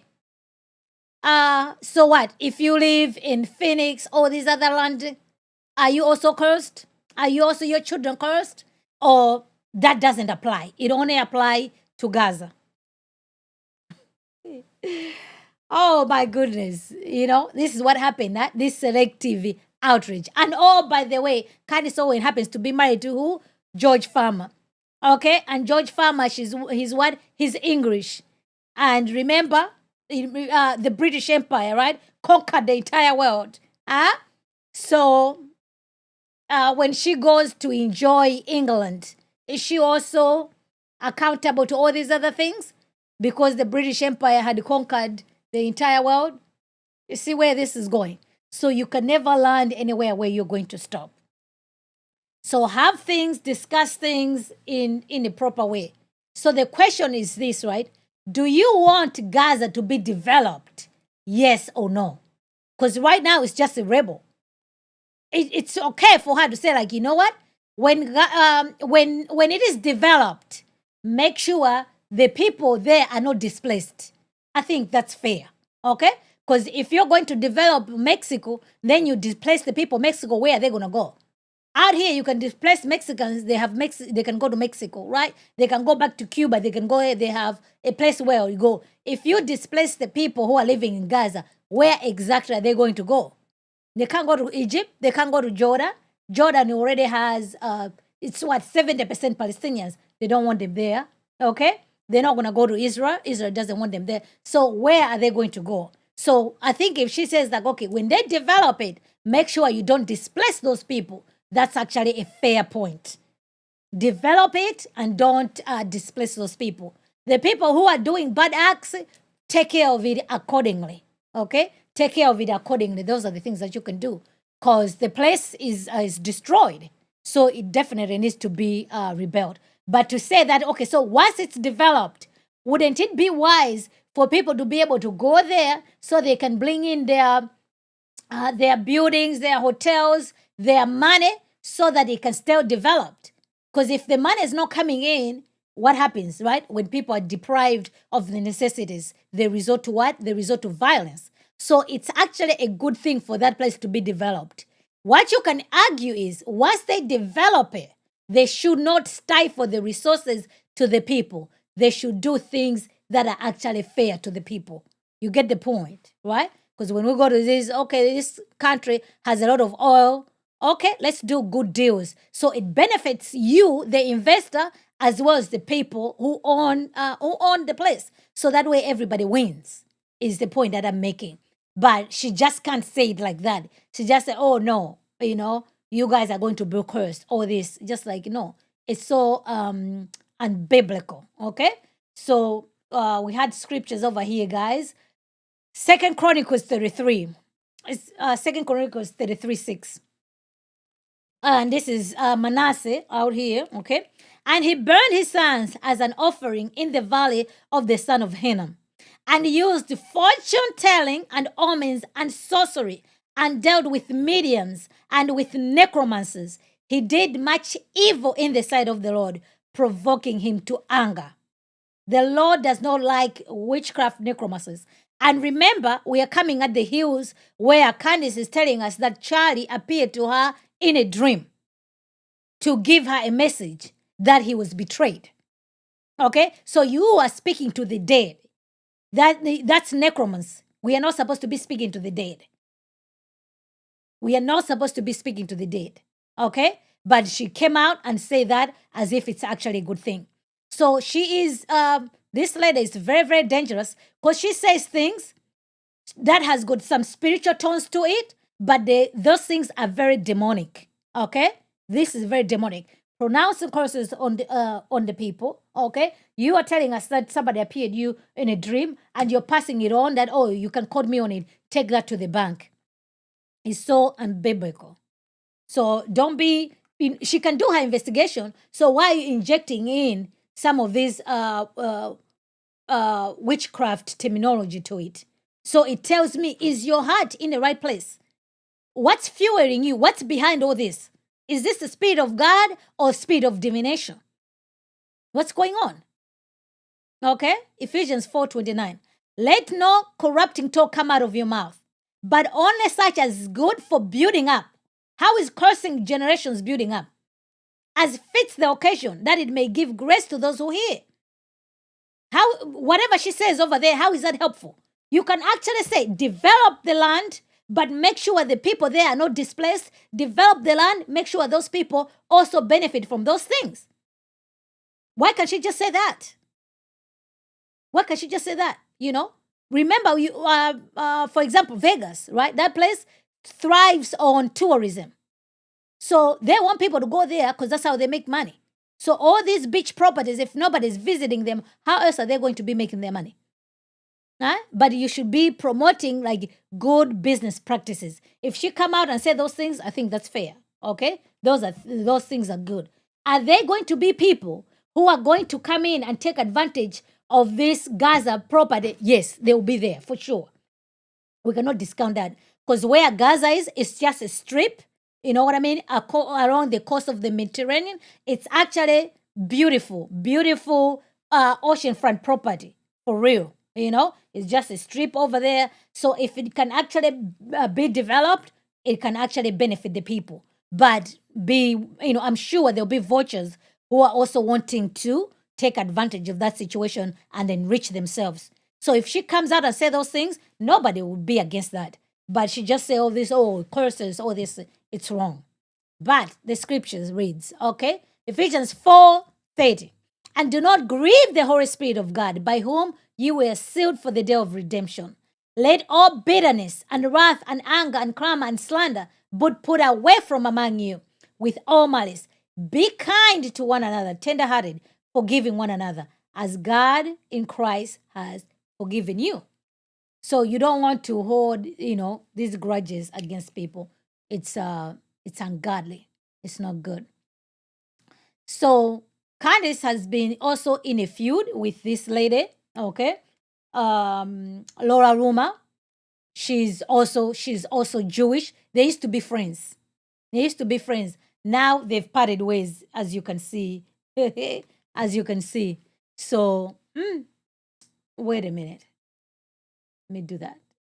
Oh, you won't be able to see? Oh. Well, she says, I'll read it to you guys. It's so, these people, man. It's like they're fighting amongst themselves. They used to be friends, both of them, MAGA, the whole 9 yards.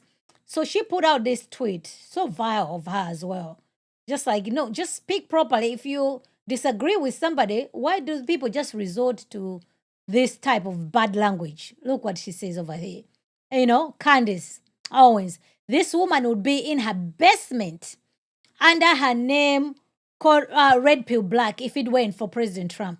She owes her entire career to President Trump and his family. She even had her wedding at one of his properties. She is the biggest grifter and opportunist. She was always a liberal, and she doesn't speak for me, MAGA, or the Trump base. But Laura Ruma does. Donald Trump deserves the Nobel Peace Prize for securing many peace deals, not just between Israel and Hamas. She doesn't speak for MAGA. She has and always will only speak for herself and the voices in her head. I'm so sick of these Ingrid influencers attacking Donald Trump after they used him to acquire wealth and fame. And there it is. So Laura Roma is responding, calling out Candace Owens over what I just shared with you, what she said as far as Gaza situation is concerned. So let's finish up with what she's saying over here. Here we go, guys. Point. Obviously, I was looking to see what people thought about the text messages. And it was really funny. I came across a clip of Matt Walsh, who I adore. It's very funny. And he was saying about the Charlie Kirk messages, he actually thought they were fake because he said he couldn't believe the sentence that felt too on the nose. He's like, I genuinely thought that there's no way Charlie would ever leave the pro-Israel lobby. First and foremost, his support for Israel, he loved it so much. So it's like, you must have done a lot to make him actually write that statement, which felt too on the nose to Matt Walsh in that text message. I have no choice but to lead the pro-Israel cause. And anyways, he gave some very sage advice, which is not going to be heeded by the Josh Hammers of the world, about what that really means, that your behavior pushed even Charlie Kirk away. Take a listen to what Matt Walsh had to say. So she is on this train. According to the text message, we did cover that, right? When Charlie said, they leave me no choice but to leave the pro-Israel cause. So whatever however you want to think, whether Charlie was going to leave or not, whether he had already left, the evidence that's there does not support that he had left. Was he going to leave the pro-Israel cause? He would have, but he died on Wednesday.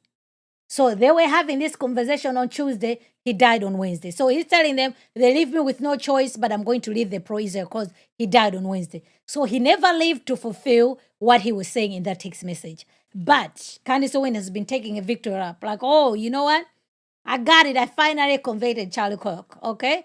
He was leaving the pro-Israel cause. And he was going to have a reunion with me, Candace Owens, on the stage. Okay? So, but the text message doesn't say that. It just says, I'm thinking of inviting Candace Owens, but we're dealing with Candace Owens. So that might as well be, I'm thinking of taking back Candace Owens. Okay? In all capacities. Oh, Candace Owens, Mrs. Farmer. All right, guys, what is on your mind? Giving you a lot of information. More to come. First and foremost. Okay, so I thought I had. Okay, here it is. Okay, she said something interesting here. Watch this. It'd be just insane to trust the authorities. As soon as somebody says, we're just trusting the authorities, suspect on the list. What do you mean we're trusting the feds? Like, since when are we doing that? Mary Go Wrong writes, that's very funny. Mary Go Wrong. Keep speaking the truth, Candace. Thank you so much. Julie G writes, I've been spending a couple of hours a day defending you on X, and I'm truly honored to have done so. They've gone a little quieter over the last few days. The special bond that you shared with Charlie is evident for all to see in many videos of you both. Truth will prevail.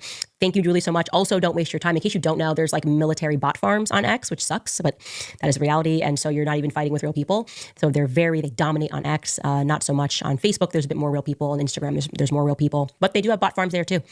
Radical Rat writes, so that's her reading, the text messages that her fans have sent it to her. So yes, she likes it whenever people say, oh, you and Charlie, you were so close and everything. Ooh, they used to be close back in the day, but, she's running with this issue that they are BFF. Okay? All right, so let's watch this. Okay, this is Lady Candace. She's been at it. Oh, we did this one. Okay, hold on, guys.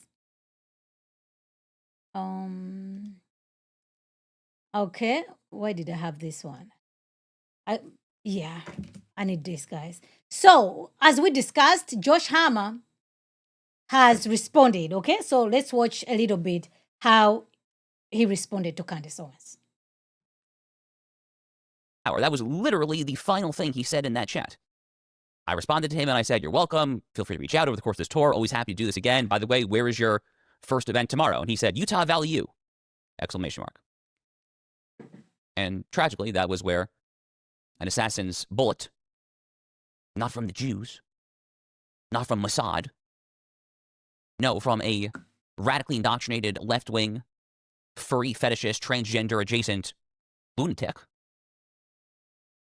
That was where Charlie Kirk met that transgender-adjacent, furry fetishist assassin's bullet and met his maker. Candace Owens, over the course of the days that I was off this week, didn't just take this blowing off steam of Charlie Kirk responding to the $2 million donation pulled. No, Candace was not content to merely just take that and just rip it out of context and say, oh my God, Josh Hammer, Pastor Rob McCoy, literally Charlie's spiritual mentor. Candace, this is how demonic this woman is. It's actually not just the Jews she's coming after. She's coming after an amazing evangelical Christian pastor, Rob McCoy, Charlie's lifelong spiritual mentor. So Candace was saying, oh, Josh Hammer, Pastor Rob McCoy. They're totally misrepresenting Charlie's position on Israel. Which, again, as I've just demonstrated, we're literally not. But Candace Owens was not content to just stop there. She took it even further.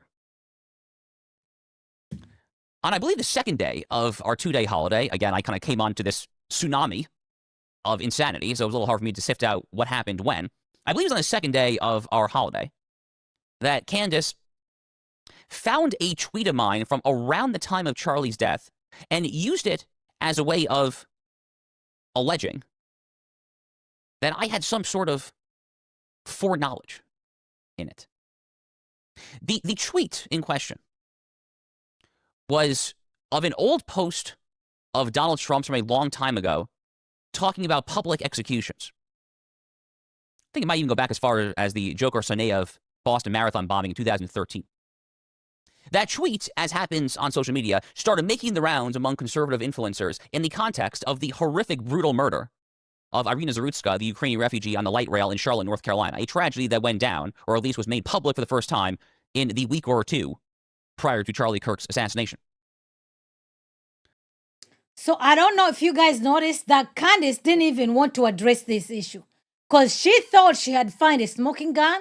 And when people responded to her, she came the following day. She just, oh no, this guy is just plugging in the book. Like, no, you accused him about the assassination. Can you address that? No, she didn't even bother to address that. So this Josh Hammer guy, he's actually a lawyer. So I don't know if he's going to do anything about it. He should know how these issues work, so to speak. But it was quite interesting. So Candace Owens, clearly she doesn't care. You're just going to accuse this guy who happens to be a lawyer, and then he's also a Jew. He's absolutely fair game when it comes to Lady Candace. Okay, let's watch a little bit more. So a lot of people started quote tweeting this and retweeting this post there. I happen to be an unapologetic, longtime proponent of the firing squad method of execution and or potentially, in really extreme circumstances, public executions. I've said this for years for a very simple and defensible reason, which is that if the state is going to take a human life, which is a fraught topic, I'm not going to get into the whole death penalty debate on today's show. Fine, I think reasonable minds can absolutely disagree on that question. Totally. I totally see both sides, especially from a pro-life perspective, and I'm a staunch pro-lifer, nothing else. But the point is that if the state is going to take a life, what is the purpose of doing so behind closed doors with this drug cocktail? Rather, it seems to me that the state is going to take a life. You want it to be clear that the state is taking a life. Again, holding aside the morality of that overarching question, when you get there, when you cross that threshold question, it seems to me that public executions are actually not a crazy idea. Certainly Donald Trump thought that. So I was quoting that and said based. And this was in the context, obviously, as was abidingly clear by my tweets throughout that news cycle, throughout that day, was obviously about the murderer of Irina Zarutska, someone who had a 15 arrest long rap sheet who obviously never in a million years should be on the streets. That's what I was talking about. That's what someone like a Charlie Kirk would have been talking about. Charlie was very much a pro-death penalty person. So Candace Owens takes this and starts to imply that I was foreshadowing Charlie Kirk's assassination, because that was a public assassination. So the implication is that I had foreknowledge of, at minimum, and potentially at maximum, was somehow complicit or involved in the murder of my own friend. A murder that I was openly, bitterly weeping over for days. The day after the murder, when I was recording my show, The Josh Hammer Show, I broke down crying during the recording for the very first time in the history of my show. It was an unconscionable act of depravity. I've never had a friend murdered, ever, let alone murdered in such public, high-profile fashion. And because Candace Owens has a big platform, which is disturbing in and of itself, her show is so big, the trolls have just been utterly through the roof. Now, I have thick skin. I don't particularly care. But I think it's worth just talking a little bit more about just how off the rails demonic this woman has become. Let's go ahead and watch a clip of Candace Owens talking about me on her show while I was offline celebrating the holiday of Sukkot earlier this week. You have to be someone that is, or maybe... Yes, so I'll let you guys watch this. She went too far. But what he said, it's actually very dangerous because somebody else kind of has a huge following. Like somebody said, allegedly, like what you said here, Jennifer, right? Allegedly, somebody did that. What would stop somebody to be like, okay, Josh, you're next for doing this thing to Charlie Kirk?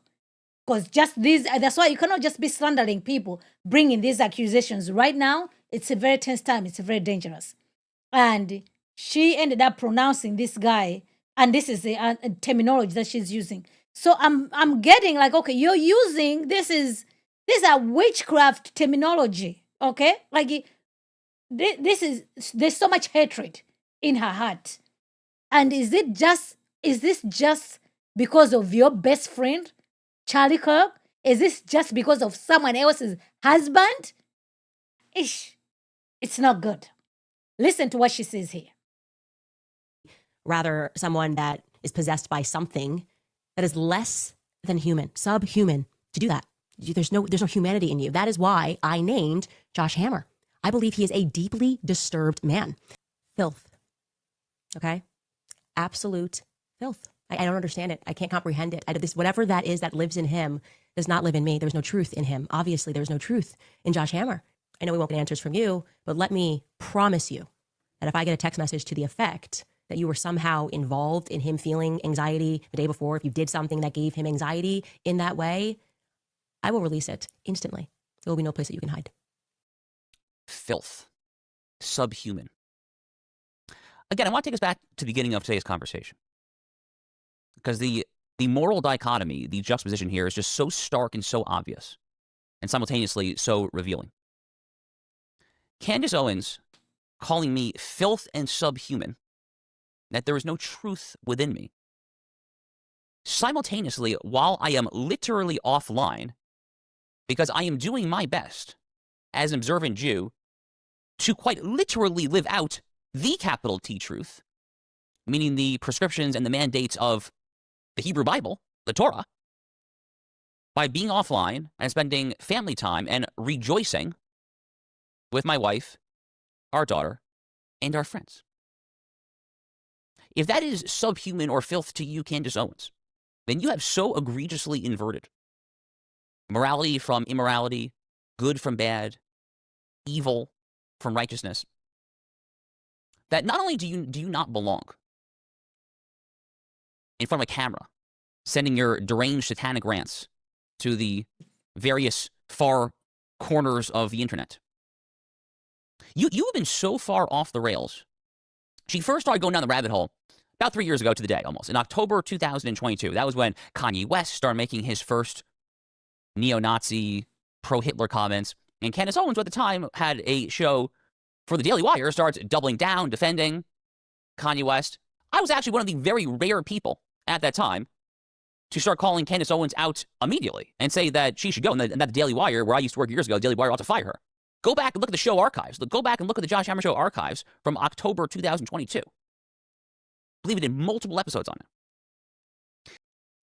So I suspect maybe that has got something to do with how Candace Owens came so hard for him, okay? Because he used to work for Daily Wire, didn't like Candace Owens there, and then he's so close to Charlie Kirk at Turning Point USA.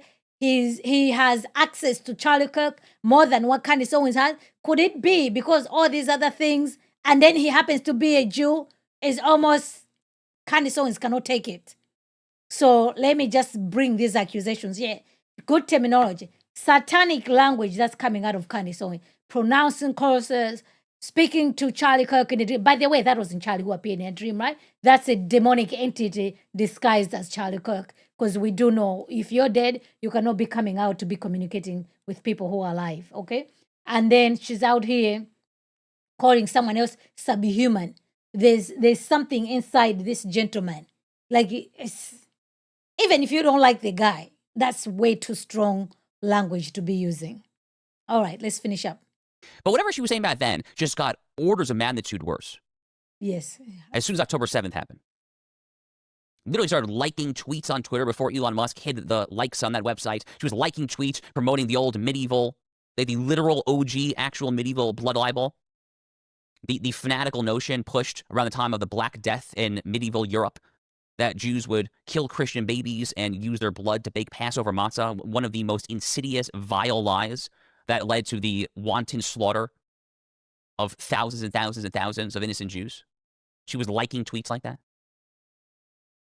demeaning all sorts of Jews in the most despicable, debasing, degrading way. And Candace, sadly, even though she's really far out there, there are a lot of people who are her fellow traffickers these days, her fellow travelers. Tucker Carlson says a lot of the same stuff in a slightly more guarded fashion. In fact, Tucker went there very soon after Charlie's death when it came to just asking questions about Israel and Mossad. What did they know? Even Megyn Kelly a couple weeks ago, horrifically referring to Candace Owens as brilliant. Megyn, I've been on your show. Megyn, you had me on your show numerous times after October 7th. We had one heartfelt, hour-plus long conversation about the utter depravity of October 7, 2023, and the war that was soon to commence in Gaza, about Middle East geopolitics, Iran, Qatar. It was a wonderful conversation. Megyn, is Candace Owens brilliant for accusing me of complicity in the assassination of our mutual friend Charlie Kirk?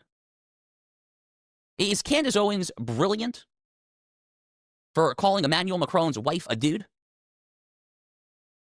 We live in very difficult times. And amid those difficult times, there is a rush to question everything. It's one of the symptoms of our age, is that the breakdown in trust from authorities and elites. There is this overarching need to just sow the seeds of doubt in every bit of information that comes across the transom. Maybe sometimes you should pinch yourself. You should walk outside. You should touch some grass. You should go to church. You should go to synagogue. You should open up some scripture as no less a Christian than Charlie Kirk himself would have urged you in no uncertain terms to do. You should spend time with your family. You should. Yeah, and the funny thing, interesting part is Megyn Kelly and Candace Owens were polar opposites. Now it's almost like, okay, they have their common enemy. It's the Jews. It's the Jews just asking questions. You know what I mean? An enemy of my enemy is my friend type thing is what's going on. Yes, it's also disguised as asking questions, but there's more to it than just outright asking questions. I've noticed that myself too. Observe the Sabbath, something else that Charlie Kirk would have urged you to do. In fact, he had a whole book set to be released posthumously this December about that topic. Not everything is an insane, elaborate conspiracy theory. As Andrew Colvett, the executive producer of the Charlie Kirk show and a longtime personal friend of mine, as Andrew himself said on Chris Cuomo's television show earlier this week, Israel obviously had nothing to do with Charlie's assassination. No one other than the person in custody.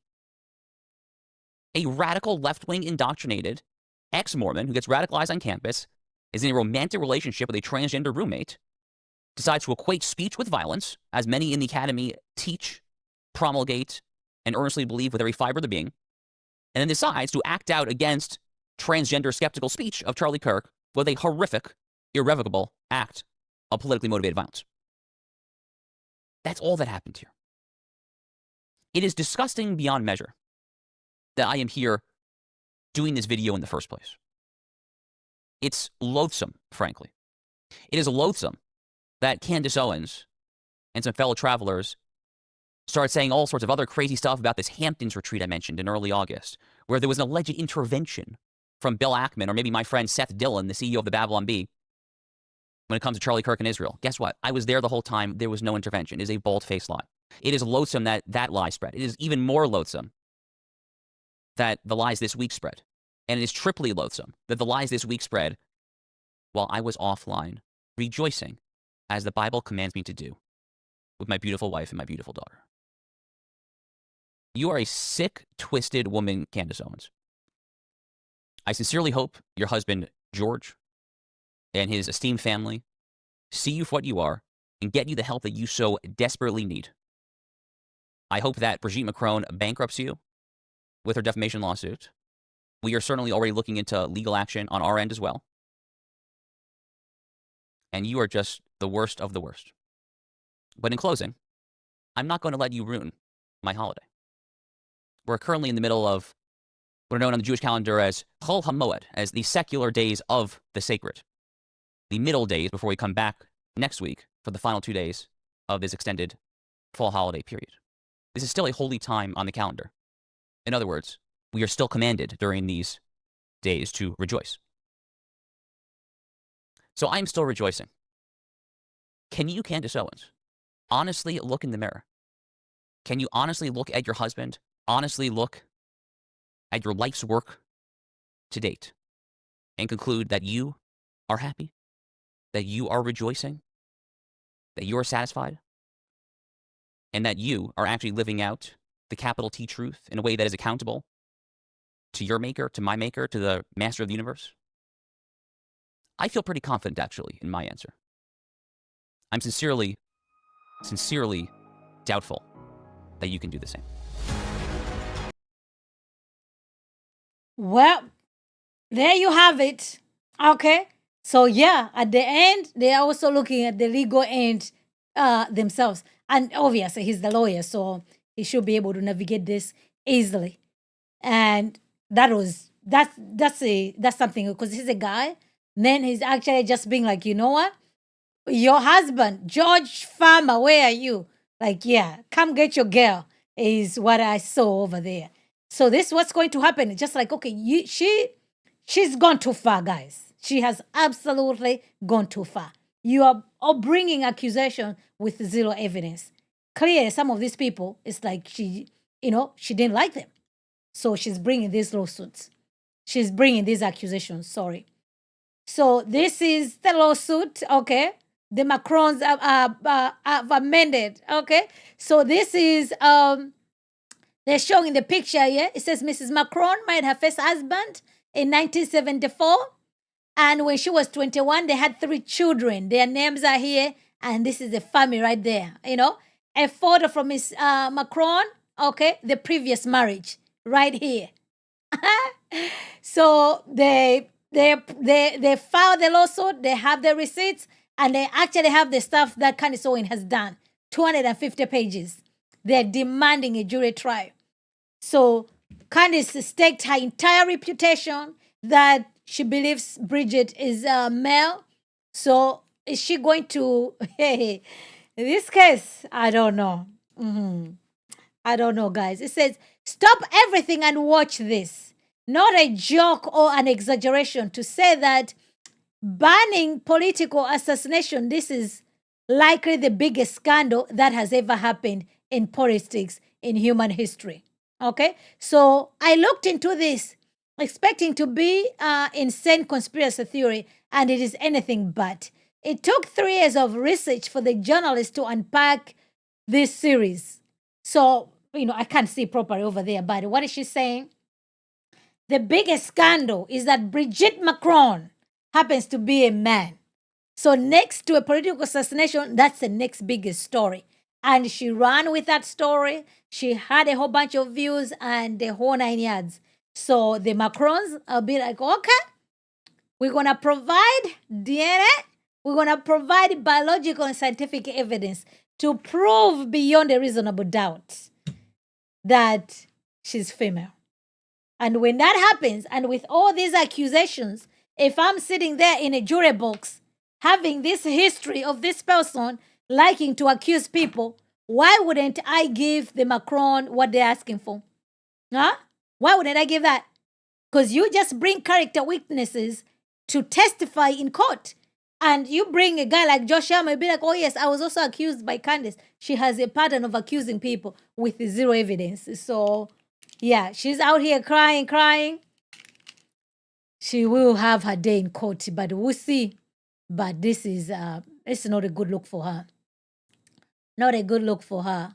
So, now, hello, guys. It is so good to see you guys, okay?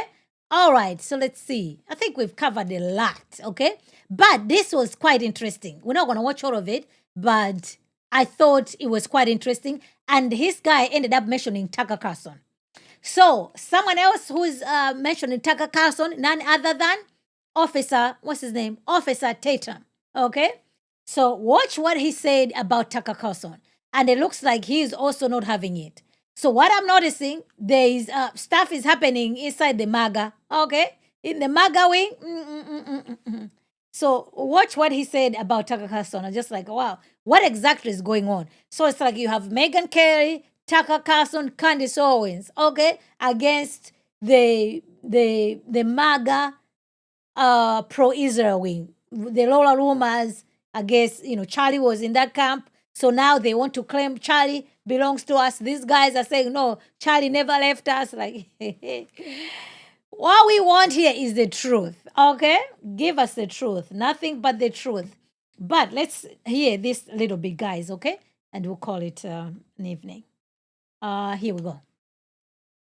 And this is what he said about Tucker Carlson and just the nefarious appearance of money that he's getting from people that are not American. but yet he's America first. His show is supposed to be America first. Tucker Carlson's network, the seed money came from a guy named Omid Malik, who's a Pakistani Iranian. He's Pakistani Iranian descent, put up $15 million to start that network. We know that for a fact. It's public knowledge. There was a nonprofit here in the United States that receives its funding from Qatar that pays $180,000 a month, and they paid Tucker to interview the Emir, I believe it was, of Qatar. But it's cool. But y'all keep saying Brandon Tatum makes $7,000 a month. Y'all ain't looking at his record? There ain't no evidence whatsoever I'm getting paid by nobody. I'm actually kind of mad. Let's talk about Tucker, Mr. Carlson. And the only reason I say that, and I'm gonna show proof of why I think Tucker Carlson is an appropriate name, and I do not understand why people can't see through the bull crap. How in the world do you have a perspective that's rooted in facts, evidence, and somehow you change? And it's funny that you change when you're not on Fox, and it's funny that you change when you have an influx of money coming in, $15 million raised from a person that's not even an American citizen. These people are on record taking money from foreign people, FARA registered money coming in, paying Tucker Carlson to go speak or interview the Qatari leader. But it's cool. But y'all keep saying Brandon Tatum makes $7,000 a month.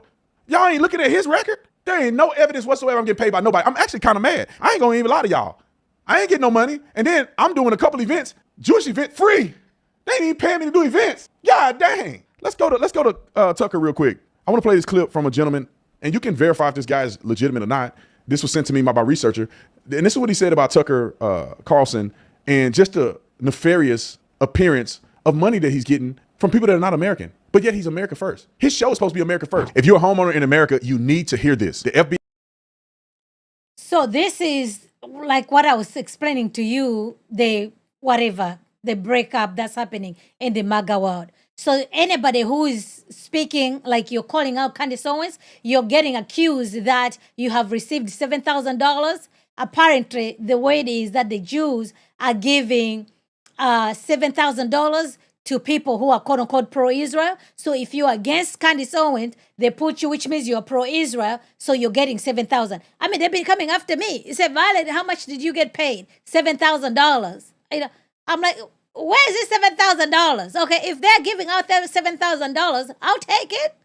I'll take it. So these are the accusations. They're just running, accusing people. But yeah, Tucker Carlson is out here anti-Israel, but you know, the money doesn't lie. Yes, he actually did receive funding from the Qataris. And Qataris, that's where you have all these guys, the Hamas, the political bureau of Hamas, they actually live in Qatar. So not only are just living in Qatar, they live in luxurious lifestyle in Qatar. So this is just a known fact. They do fund some nefarious activities that goes on. Okay, that's with the T word. That's just a fact. So just like, okay, so you guys are out here calling other people or taking money, and can you look in your own backyard? So this was interesting when I saw this, like, okay, now looks like Officer Titan is also getting it from the, I don't know, whatever these people, just like, no. Look at the issues over here. Don't just be bringing accusation. So they're learning from their influencers, like, oh, you can just accuse people with zero evidence. Like, what are we doing, So, yeah, let's watch a little bit. Clip. Tucker Carlson's network, the seed money came from a guy named Omid Malik, who's a Pakistani Iranian. He's Pakistani Iranian descent, put up $15 million to start that network. We know that for a fact. It's public knowledge. There was a nonprofit here in the United States that receives its funding from Qatar that pays $180,000 a month, and they paid Tucker to interview the Emir, I believe it was, of Qatar, so on and so forth. So it's unquestionable. We know that there are trips. Tucker's been to Qatar recently. He said it openly. He said it, and we can go through some of those clips if you want. He said it openly at Turning Point. Is Qatar extreme in their Islam? So they play both sides very, very well. But here's what we know for certain. They openly, since October 7th, have given hundreds of millions of dollars to Hamas. $350 million for sure, like right after it, they approved to go to Hamas. They have a radical agenda. On record, they've given money to Hamas. And then people say, oh, no, they're impartial. They're doing negotiations. They're not a middleman. Now, America plays the game because that's what we do, baby. But in reality, we need to be looking at Qatar. We need to be looking at his connection with Qatar. How y'all so deep in investigatory knowledge about everything other than him? How does he get a pass? I'm genuinely curious. The reason he left Fox was another thing that was crazy to me. How y'all not putting two and two together? He didn't leave Fox because Fox News was mad at him and they just didn't want him on the network anymore. He was the number one person on Fox News when he was on Fox. You know how he got kicked off Fox? Because he lied about Dominion and got sued. And Fox News got sued for billions of dollars. They settled for $1 billion. And then I bet you a part of the settlement was they got to kick this guy off because he's the one that instigated it all. Let's go to some more clips because I think that this is invaluable. These are the type of people that he is interviewing. And this is why I say in my tweet, and I'm going to get to your boy Mark Dice in a minute, but this is the people that he interviewed. I'm just going to give you a few people. What makes sense for a man that's America first and going to Turning Point events and speaking on behalf of Turning Point on the main stage, not a debate, and have a theology this crazy? And sometimes he do it like these other people that are gaslighting you. They don't say it, but they have a guest on the show that say the craziest stuff and they don't push back whatsoever. Roll the clip. I'm going to butcher this because I'm not a scholar on it. But essentially, what Nick Land believes is the Jewish people, they kept the Kabbalah. It eventually becomes digital life, through ones and zeros. But it's a Gnostic religion, which is to say it's hidden from non-initiates. Yeah, I mean, there's a mainstream version of it, but it eventually kind of becomes what they believe. It's a precursor to digital life. So what Land and a lot of these people believe is that the actual salvation that the Jewish people provided was keeping Kabbalah, which eventually becomes digital life, which eventually becomes AI, which eventually becomes the creatures from the book of Revelation, which essentially later go on to destroy humanity and fulfill the book of Revelation. But that is a good thing. Now, I don't know the validity of what he's saying, but that sounds very crazy. The people who are promoting the most conquest behavior and that. All right, guys. Okay. And by the way, this is the same guy. Also, the guy, I don't know who he is, but Candace Owens also played some of his clips. I think he was talking about the dream. When he was talking about the dreams, women have dreams and everything. So Candace ran the tape almost like, okay, look, I had this dream, Charlie appeared to me, but look at this expert also affirms about the dreams. The stuff that he said, I've never heard that in my entire life. So it says whatever, the Jews, they worship something, and then that thing, they're going to become AI, and that AI becomes what? Like, guys, I'll leave it there, okay? Let me not search your intelligence. Even if you hate people, like, why are you bringing stuff that... All right, fine. Guys, okay, we had a good life tonight, okay? Because some of the stuff is just so crazy. It's just so crazy. We've already exhausted Candace Owens over here. I don't think it would be wise for us to add anything to it. But let's see, laugh to this this issue right here. Somebody put this thing together.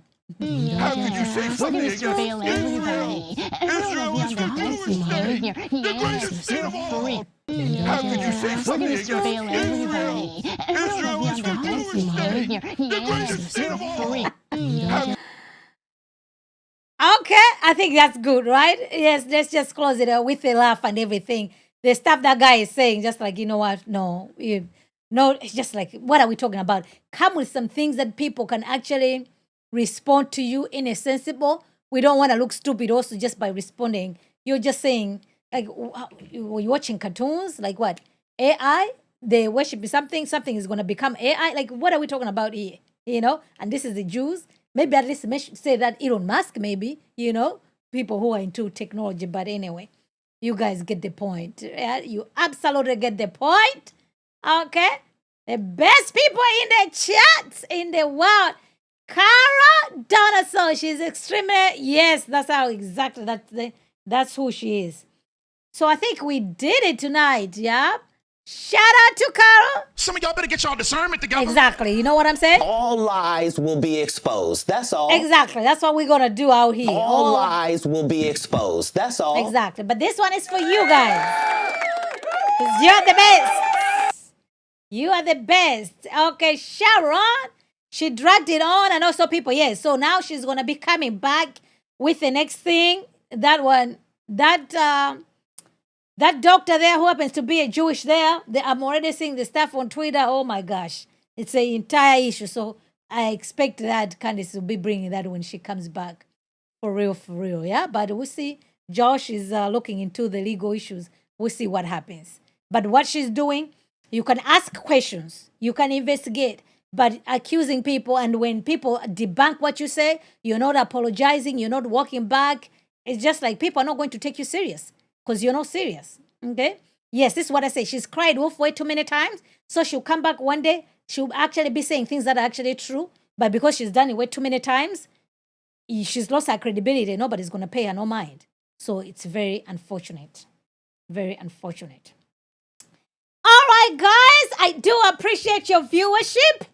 Don't forget to like this live stream. Let's continue this conversation in the comment section. I want to see you guys in the comment section.